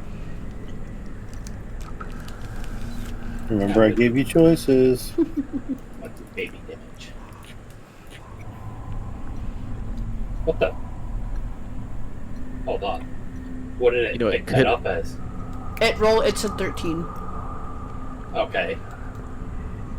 So I do the 13 damage. Alright. So your maul comes down with a solid thud. So much so that you impact the floor a little bit underneath this ooze. As you pull back your maul, however, you see that there are flakes of rust coming off of it. Your weapon now has a permanent -1 to its attack. Ooh. Fucking Christ. Okay. I make that noise. But as you bring your maul back up, this ooze has stopped moving. It is Damage or attack bonus? it is damage rolls. Okay. But you managed to essentially body check this ooze well enough with your maul. Despite it taking damage, the ooze seems to stiffen for a brief second before it sort of just almost melts into the floor, and it slumps. So all you have left is a gray puddle in the floor. This motherfucker damaged my maul.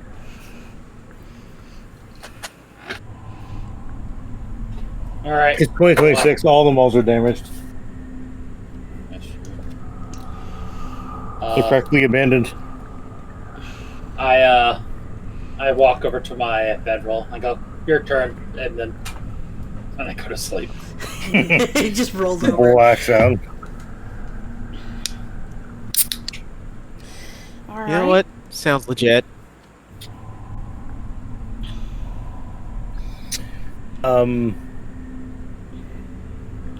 Sarah, Yes. one of the gems that I had. You mean the one that you ate and stuffed into your mouth? Yeah, the one that didn't dissolve. Mm-hmm. Could I rub that on his maul? Like I'm using it like sidewalk chalk.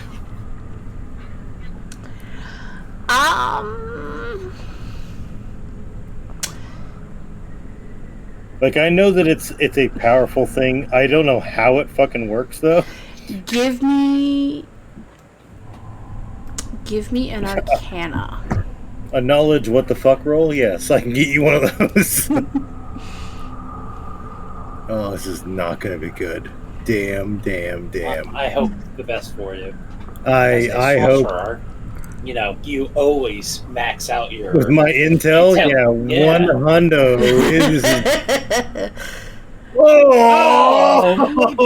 So, Brock, you are suddenly awakened by this horrid... In fact, everybody, if they were trying to fall asleep, has been woken up by this horrid screeching noise.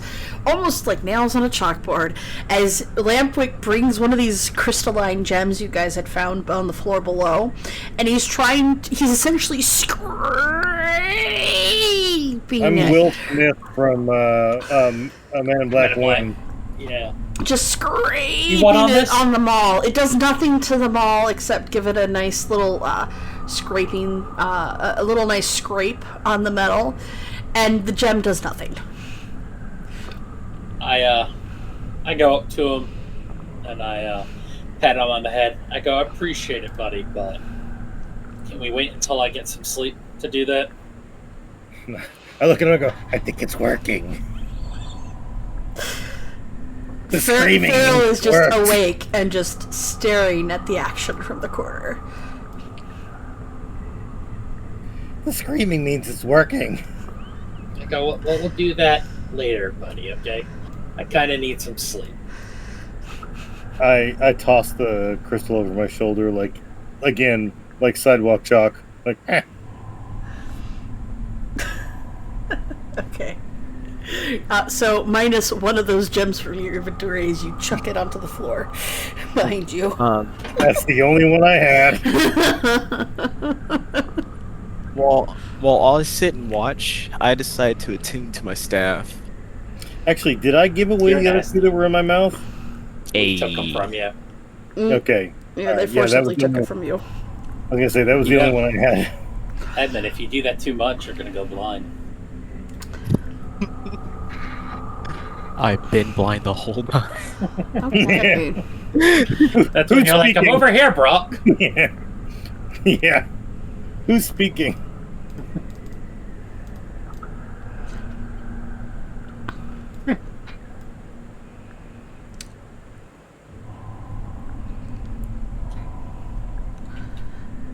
Okay.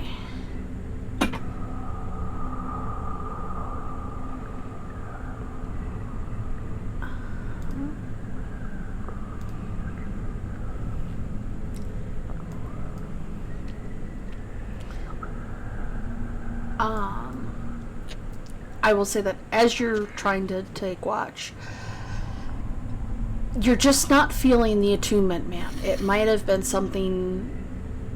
It probably was the fact that you were rudely awakened by a gray ooze, but for whatever reason, you cannot focus your magical energies enough to attune to the staff right at this moment.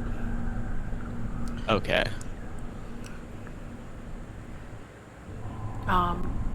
You're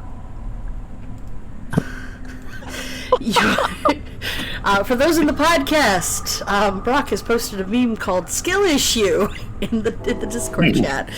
Got him. From the family-friendly anime Redo Healer.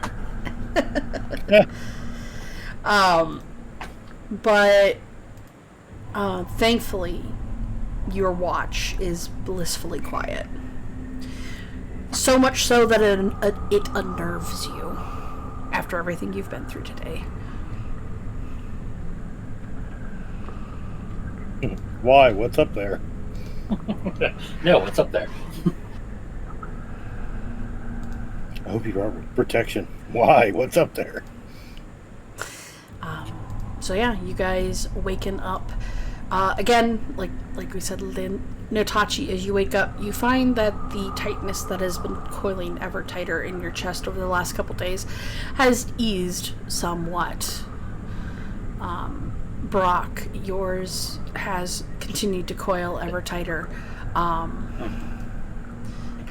Except Farrell comes up to you as you guys are getting up.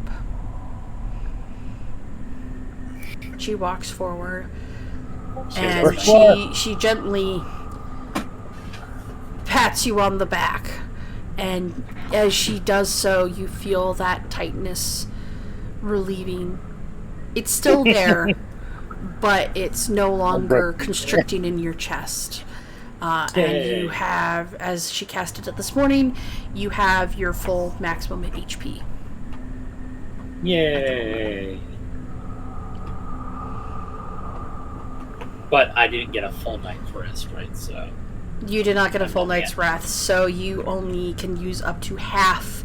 Instead of getting the full max HP back, you can only use up to half of your hit dice. You have to roll hit dice, essentially, to get your HP back. So if you want to do that quick roll, you can see how much you... Why is it down to 2? Hold on. Well, I guess it's only 2. Oh, because I did percentile. Hold on. 2, 3. I got 3 hit points. So I'm at a gentleman's 18. Yeah, you don't feel very well rested. Your mental focus is there, so you'll be able to use your abilities. However, physically you are tired. I do what I normally do, or like any dad does when they wake up on a Sunday morning. I tightly cook for everyone. As you're doing this, you feel the gentle brushing of the hairbrush against your hair as Farrell proceeds to brush your hair as you proceed to cook breakfast for everybody. Soft kitty, warm kitty, little ball of fur. What's on the menu today, Chef Brock? Boyardee. Well, because I'm using rations. It's once again jerky with some bread. Yeah. Bread jerky. Bread jerky. Usually cut up in the Making sandwiches. sandwich.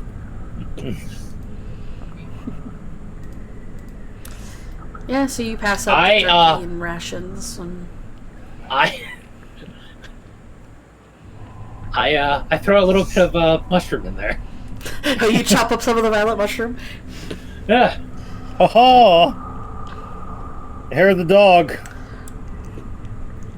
As you do this, as people eat their rations and with the mushroom, We're gonna find out. They're all psychedelic. No. Everybody gains +1 to their perception today. Yeah. Hey, Farrell, the answer is they are edible. Yeah. What's that extra bit of flavor in yours? Your mom. No. I use some of the mushroom. Figured it could help. Perception for one day. Brock has become semi Obama. It could help.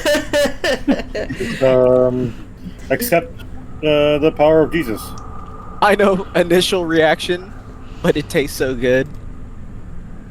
You'll find that you actually enjoy it. For the podcast, this is mostly a homebrew world that I have made.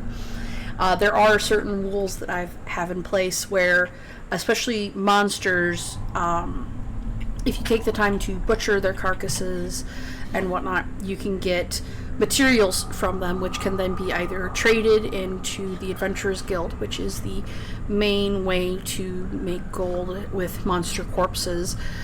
You can use them as ingredients, whether it be for food or for magical items, and this is one of the easiest ways to get magical items in this world, as mundane items are fairly cheap and easy to come across. However, magical items are that much harder, as not everybody likes to try and fight dragons for material parts. But we're material. Yeah, so if you were confused, Sarah is pro-poaching. And so basically for up until this point... I secretly brush Edmund's hair. So Edmund gets another brushing as he's quietly eating his food in a half asleep state. Back to the quick explanation. So this is how the party can get magical items. Certain.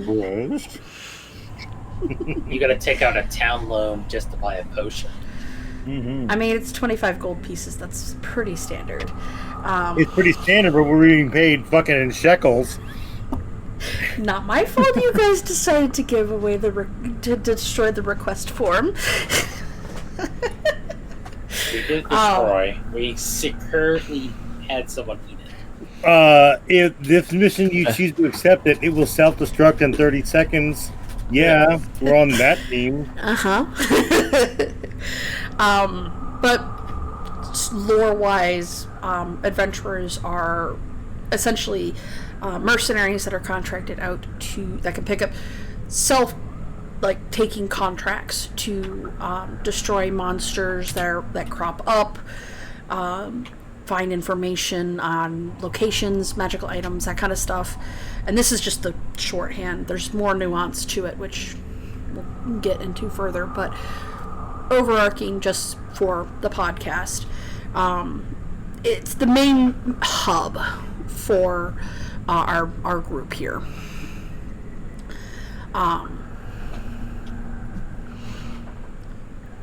And so hence why Brock has been squirreling away various material parts, meat, fangs, pelts from the direwolves, left ears from goblins, and entire corpses of the violet funguses. I think a gray ooze corpse in one of his old wineskins too. So Let's not talk about direwolves. This I had also a bad does experience. include two potions as well. Bad experience. As potions require certain herbs, water, as well as various monster blood for catalysts, which increases the potency of the potion. And yeah, so lore drop done. Oh, sorry for the cat blocks.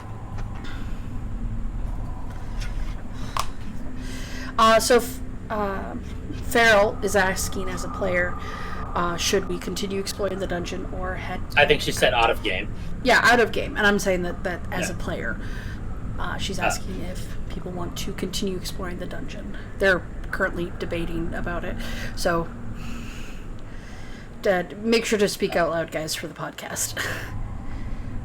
I clean up my tools from cooking, and I say, come on, let's finish out that second floor.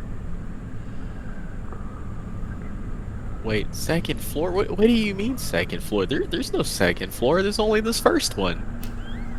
And then, don't you want money? Ah, okay. Don't you want to buy fancy robes? You're not wrong. I know what you're doing, but I'm digging it. I'll go along quietly. Edmund feels more inspired today. It's almost as if Brock is some sort of bard and gives it inspiration. No. Now that you guys have taken a long rest, Do any of you, before we head out, want to change any of your stats using an inspiration? No, but Farrell said something.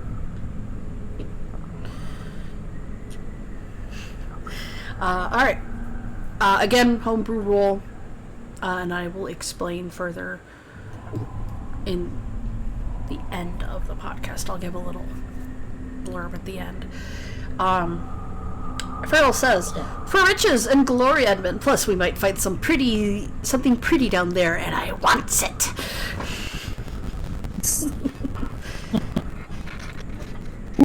Yes. Yes, the Brady character has got it. Let's do it. I don't know. I make sure that I have hold of my boy. Not like legit holding him, but You're holding to the tail end of his beard. yeah. I'm holding on to his staff. That works too, I guess. You're nasty. So you guys make it down to the second floor. Again, there is nothing that bars your way. That's empty up here. As you guys make your way downstairs again, down the winding staircase. Good. As you guys get closer and closer down to the second floor, you hear... Shiny, where's the shiny? Shiny, Here. shiny, where's shiny? I make sure to light a torch before we leave the room, so I take it out of my inventory. Yeah. Torch, shiny. So as you guys get closer down to the second floor, you We start didn't spend an hearing- hour down here, right?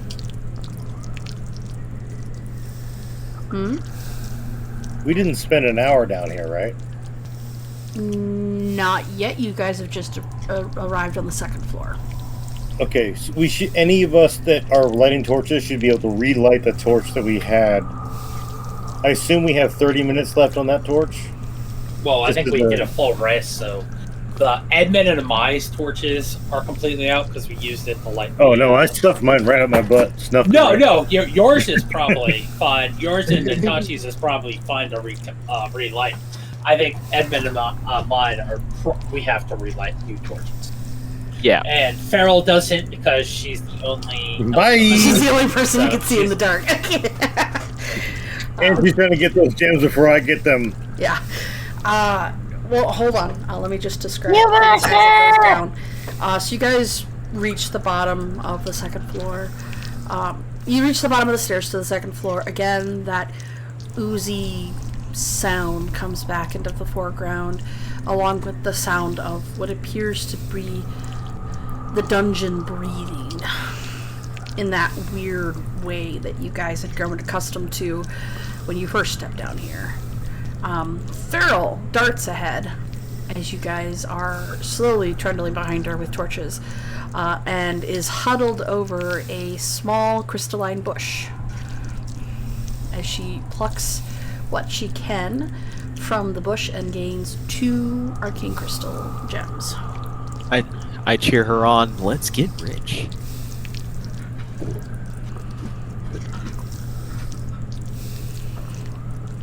I guess we're going this way, my quick and everyone. Pew pew pew pew pew. You've got me by the beard, so I go wherever the fuck you. I haven't Looks even. like we're taking a left today. I want to make sure that I'm not forcing Lampwick to go anywhere. I just kind of hold like buddy system on the back of his staff. And Sarah, for DM, I am not misty stepping. Okay. As you guys come into the cavern, again, you have that you have that split direction. Farrell has gone immediately to the right this time. Last time he went to the left. As she has picked up the crystalline gems off the bush immediately as you to the left-hand wall as you come in. Farrell, are you keeping track of the ones you're grabbing, like on a paper? Let's see, I think she has like 6 or 9. Yeah, she's got Alright. quite a few of them. Farrell, she's got as 4. you walk forward 21. down. Jesus Christ! As you walk forward down into further Would into be in her pockets tonight. as you walk forward down into the cavern, Feral, it opens up. Along the right-hand side, you see another skeleton of some kind. This one is particularly small. It looks almost goblinoid shaped, but you can't tell because there's no flesh on it. All that's left are bones. I go, Feral, be careful of the walls. If you're gonna run ahead. In the distance, you see the cavern open up again to a wider area. You don't see any braziers on this side, lit or otherwise. However, you do see more mushroom patches just a little further into the room from what you can see. Sarah, I want you to voice that one. At Brock's call out, she looks over her shoulder and she says, "Don't worry, I'm not Lampwick." I know. Otherwise, we'd call you Lampwick. He's totally out of pocket, but she's right.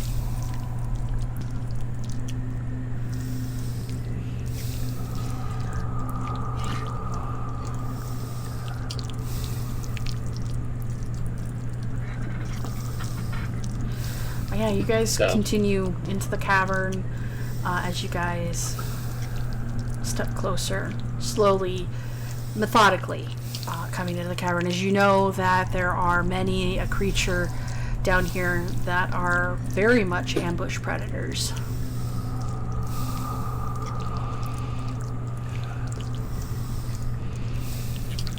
I was just like, I can see something in the shadow, but I don't want to engage it. I keep seeing her bring up a measuring pen. Feral, as you see something move in the distance. You're not sure what. You can't quite make out other than a general bulbous shape.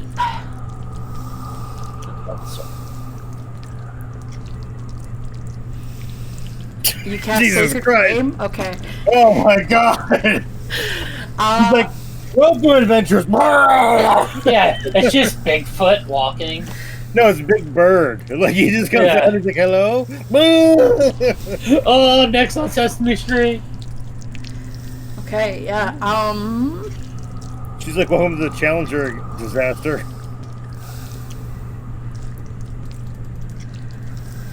Yeah, it hits. It's a net one. Feel free to give me attack. Actually, no. Yeah, no. Give me an attack roll. Keeping the habit. Damn. All right.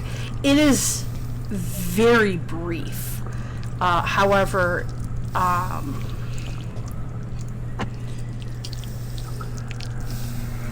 let's see. It is a very brief flash of light that comes down from the ceiling and hits what you can see with the sacred flame coming down, a gas spore, as it bursts into it implodes in on itself, and it goes poof, outwards from where it stands. The spores falling down to the floor and dying off fairly quickly. Feral looks over and says, "I'm not taking any chances." That's good.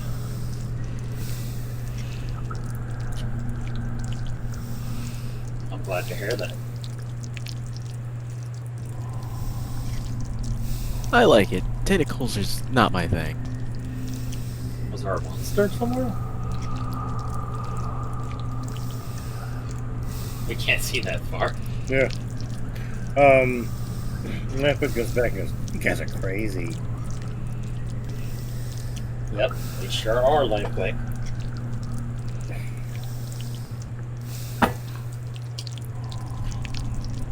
I try my best. Feral just spare says, you. Feral just huffs. Says you. I look back at it and go, I did!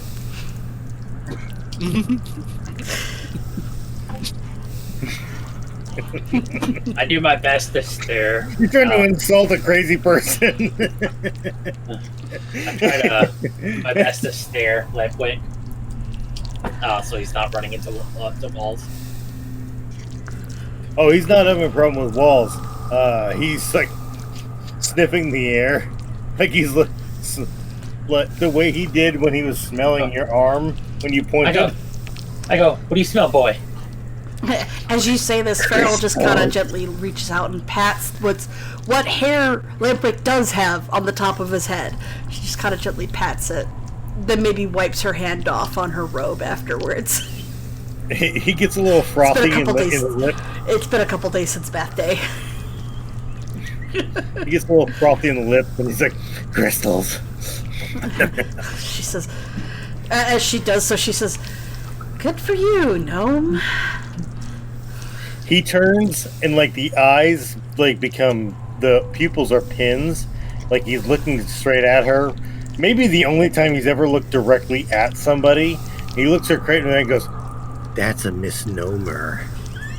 Jeez. Oh, goodness. Then he goes here. Alright. As you step closer, Lampwick, the muck on the floor shifts, and a pseudopod of an arm comes out. And There it is. Help! I'm being oppressed. hold on, let's see. Once again. And you can see the I limb go. of a Osher ooze coming out to attack you. I go, Ledwig, did she just call you a gnome? Let's see. I look back at Brock, and again, this is like that thing where like, I'm looking at him, but not looking directly at him. I go, Or I should say nobody knows. Or an Osher, I should say an Osher jelly. And Ooh, let's see. they're delicious. I thought it was a banger.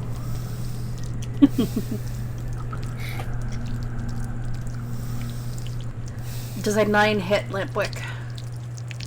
A 9 does not. Thank fucking Christ. Also, remember the effects it's of the not crystal. far off.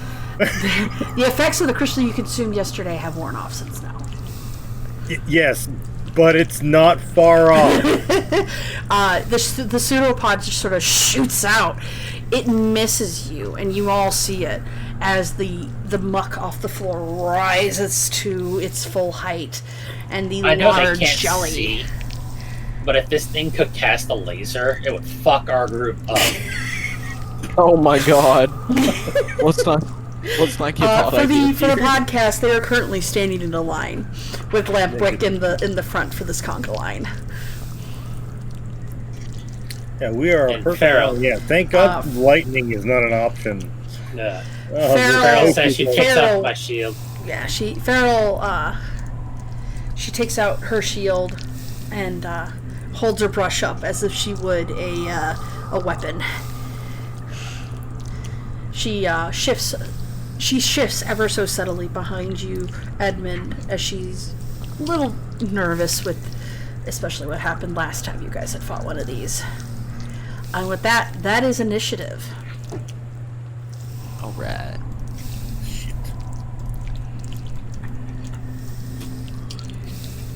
Oh, oops. And there it is. Dirty 20. Oop, there it is. Oop, there it is. Ooh. Alright, so We're so back, baby. alright. 9 for Farrell. What do you got, Lampwick?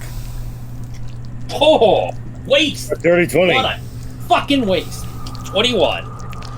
Alright, 21 for Brock. Sorry. Oh shit. Well, initiative, God right? damn it. That could have been a 21 for crit on a hit. Lampwick. Natachi has a 22. Deep the dodgy! Alright, and then Edmund, you have a what? 10. 10. And then with this guy, He goes on a 47. No. And he attacks Brock and kills him. Alright, Natachi, start of the round. It'll be your turn. What would you like to do? God damn, Natachi. I had a dirty 20 and you still beat me. Way to go, son. I don't remember what was effective against these things. I think we recall arrows. Fire? Sucked. Fire, yes. And you don't want to use slashing, so if you want to come in with the pommel of your dagger, try to go for subdual or bashing his damage. dagger is piercing damage, not slashing. Piercing! Oh, piercing! Hey! Hey! DM gave you some great knowledge right there. It was his saber that he had used, his short The sword that he saber, used, which yes. is a slashing weapon. Yes, the lightsaber. Ah, yes, the saber, the light saber. No, Yes. it's just a short sword. A short sword, yeah. Well, I assume that he at least Natachi has picked up that short sword equals bad, as the last time he did that, he split it in two. You think that's not what I wanted to do? Do I really want to go close to that thing?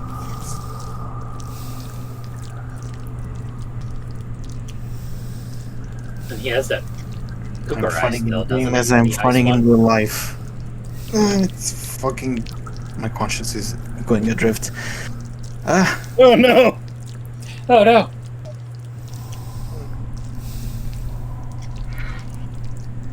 I'm gonna pass Natachi, it. remember, you don't use it now, but remember, you still have that Kukurai that you want to get into too. Get right in this business right here. You'll. Yeah.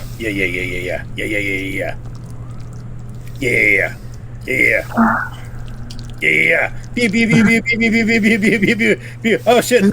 Oh shit! Green's going crazy. Oh, rogue! He's going rogue!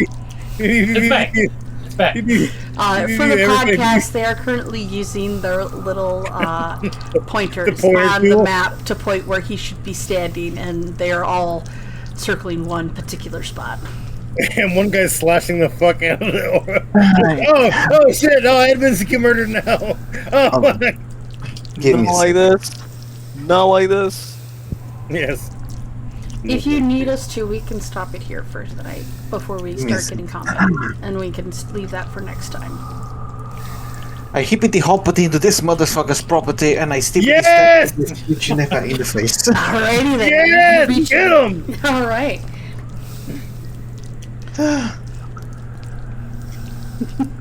Roll me an attack. Get his ass. Dagger. Instead of not the bees, not the frog! Not the frog! It's 20 plus 6.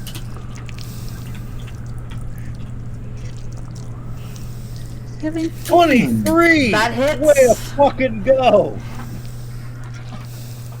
And now one for weapon damage. Yes. 26. Give it that damage. Wait, I cannot see the screen, it's too small. Oh, it's my vision going blurry already. Oh no! 1d6 plus 4. 1, 2, 3, 4. That's the max fingers my frag had. Frog. Go. Jesus Christ! 9 damage. 9 Alright. piercing damage. Alright, yeah, you hop over. You come in quick, Natachi, as you've been trained to. You bring out your dagger and you drive it straight into this Osher Jelly's body with a sickening lurch and a squelching noise. You drive it in, it wobbles and it moves. You're not sure how much it's actually done to it, but it hasn't split in two, so that's a far cry better than last time. Oh, Lampwick, it is your turn. Sarah. Mm-hmm. I would like to woo you with my words. Okay, quick note for the podcast. It has been a long-standing tradition, especially with Lampwick and Brock, that as you go on, if you want to do something weird that's a little off book, you woo the DM with your words. And sometimes it works, sometimes it doesn't. So, woo me, Lampwick. I would like to initiate Operation Mjolnir. Okay. I look at Brock, because he's standing right next to me, and I say, I want you to take your hammer. I want you to take your hammer and hit me as hard as you can. Overhead lumberjack chop with your hammer. Okay. Trust me. Your funeral. I pick my hammer. Now, here's where the bullshit happens. Yes. I want to use my bonus action to Misty Step. Okay. I want to Misty Step the 5-10 feet to the target, Mm-hmm. and then use the additional 20 feet to go straight up. And then I'd like to benign transposition with my boy Brock. I want to tactical paladin strike with my fighter. Ooh.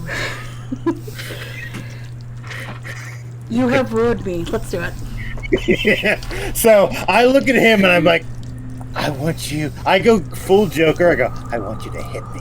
I want you to hit me as hard as you can. And immediately turn into smoke and travel 30 feet above the ooze.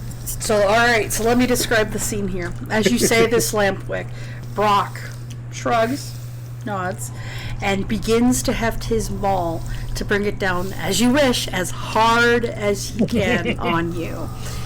Just as you say, just as he's doing this, you turn into a puff of smoke. Your form sort of dashes to in front of the ooze, getting its attention before it suddenly leaps up into the air with your last bit of your misty step. The gaseous feeling dissipates from your body as the misty step is finally over. To which you look over at Brock with a twinkle in your eye, and with a snap of your fingers, you switch places. Brock, it is your turn, and you are now 10 feet above this ooze, in the air, primed to strike. Because he's engaged with my hero. You have advantage, and added additional d6 to your damage dice. Oh If my you hit. god. Ooh, 21 hit. 21 does hit.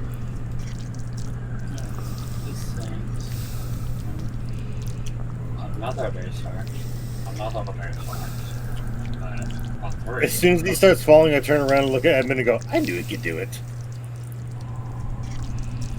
17 damage. Alright, yeah. Holy shit. You come in like a wrecking ball, making Brittany. What was her name? Not Britney Spears. Miley Cyrus. Miley Cyrus jealous. As the mall. No, my boy! Father help!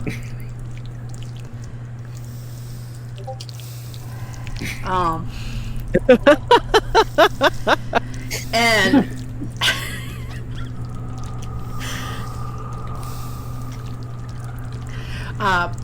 and you caught you as your maul hits the jelly in the dead center. It's sort of a weird cascading effect as its body,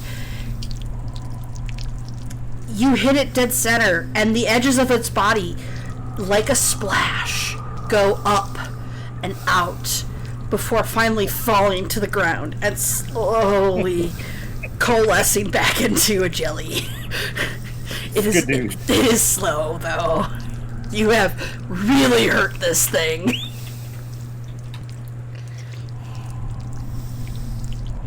I give a thumbs up back to Lambwick.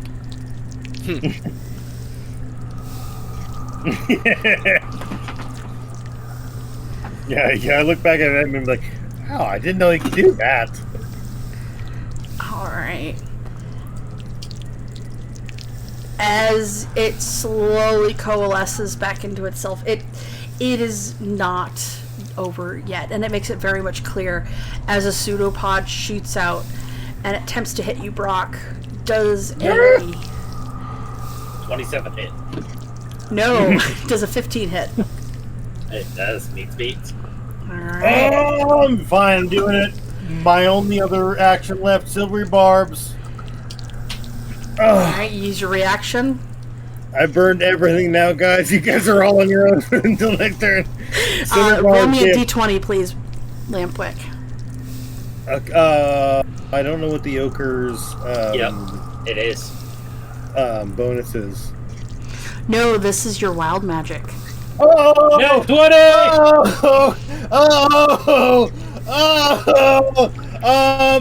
Guys! No, I think you can't roll a 1. No, you just can't roll a 1 with wild magic.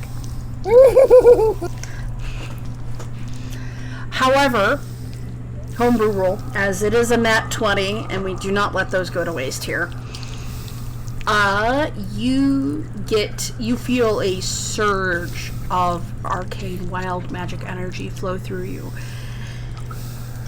It's subtle, but on your next turn you get advantage on your attack roll. Oh! Don't mind if I do. Alright. Okay, so as the pseudopod goes out, it hits and connects. Brock, you take 3 points of bludgeoning damage as it slams into your armor. The armor you think took the brunt of it, but it still hurts. It staggers you back a little bit as it turns into Edmund's turn.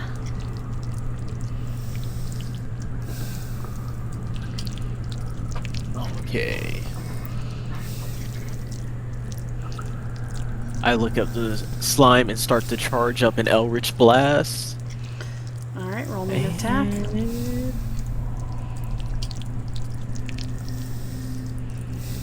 Does a 14 hit? A 14 does hit. Ooh, Pharaoh with the comment. Right. And Farrell, as you say this, as you're charging up your Eldritch Blast, Farrell looks at you and says, "Come on, Edmund, we're counting on you." You bitch. 15, holy shit. 15. Alright. I'll take that. Question for you. This is with your Jinn bonus, yes? Yes. Okay. Yeah, this is with the Jinn bonus applied. Okay. I wish this ochre stopped existing. Blah. I wish it didn't have bones. Okay, let me see here.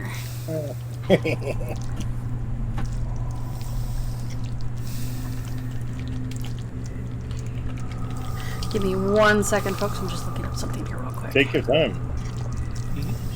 This podcast brought to you by Cracker Barrel. Now for all people. Not just the old people.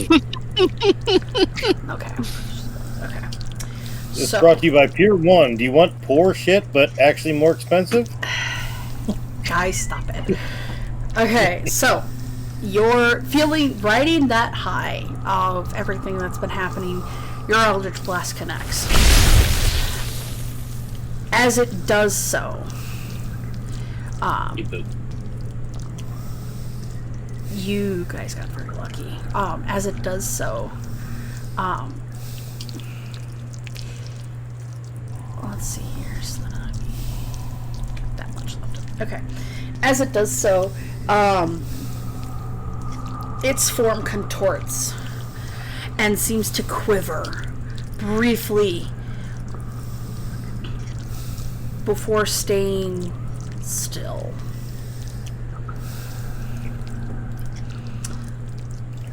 It is Farrell's turn. Kick his ass, Seabass! Oh wait, hold on. Before, I should have done this one, Natachi. That will be fine. No, continue. Farrell's turn. I turn back and give her a thumbs Farrell, up. Miracles do happen. Farrell, as she sees the Eldritch Blast hit, Edmund, she looks at you and with a small smile, and she says, God damn. "Good job, Edmund. I don't know what came over me to trust you this time, but I'm glad I did." And hence the comment. Just make sure to let me say stuff. Oh, gotcha. As Sacred flame! and then she looks over and, with a twirl of her fingers, holding her brush, she casts Sacred Flame.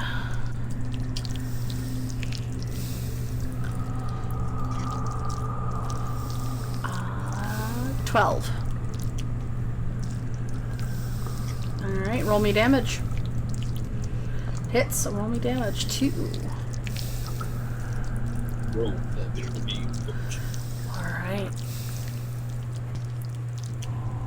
Alright, as the Sacred Flame comes out from the ceiling, again, it appears from the ceiling, and Odin it might hits. actually send you out for that. It seems this fiery golden hue comes down from the ceiling, hits the ooze. It quivers and shudders before finally slumping, and the body going still back into the puddle of muck that it had come up from. I look over at Brock and go, that was an incredible throw. I don't know who threw who.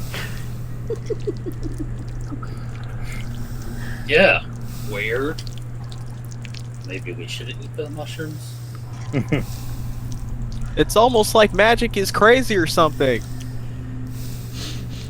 Crazy, I not real. I stick my index finger in Edmund's mouth. As you say this,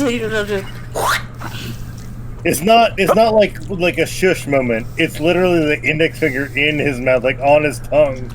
Like, I quickly reel back and yeah, again, it's been several days since bath day. That was nasty. Smells like alfalfa, doesn't it? Those were not nasty. They're mean. Edmund starts puking.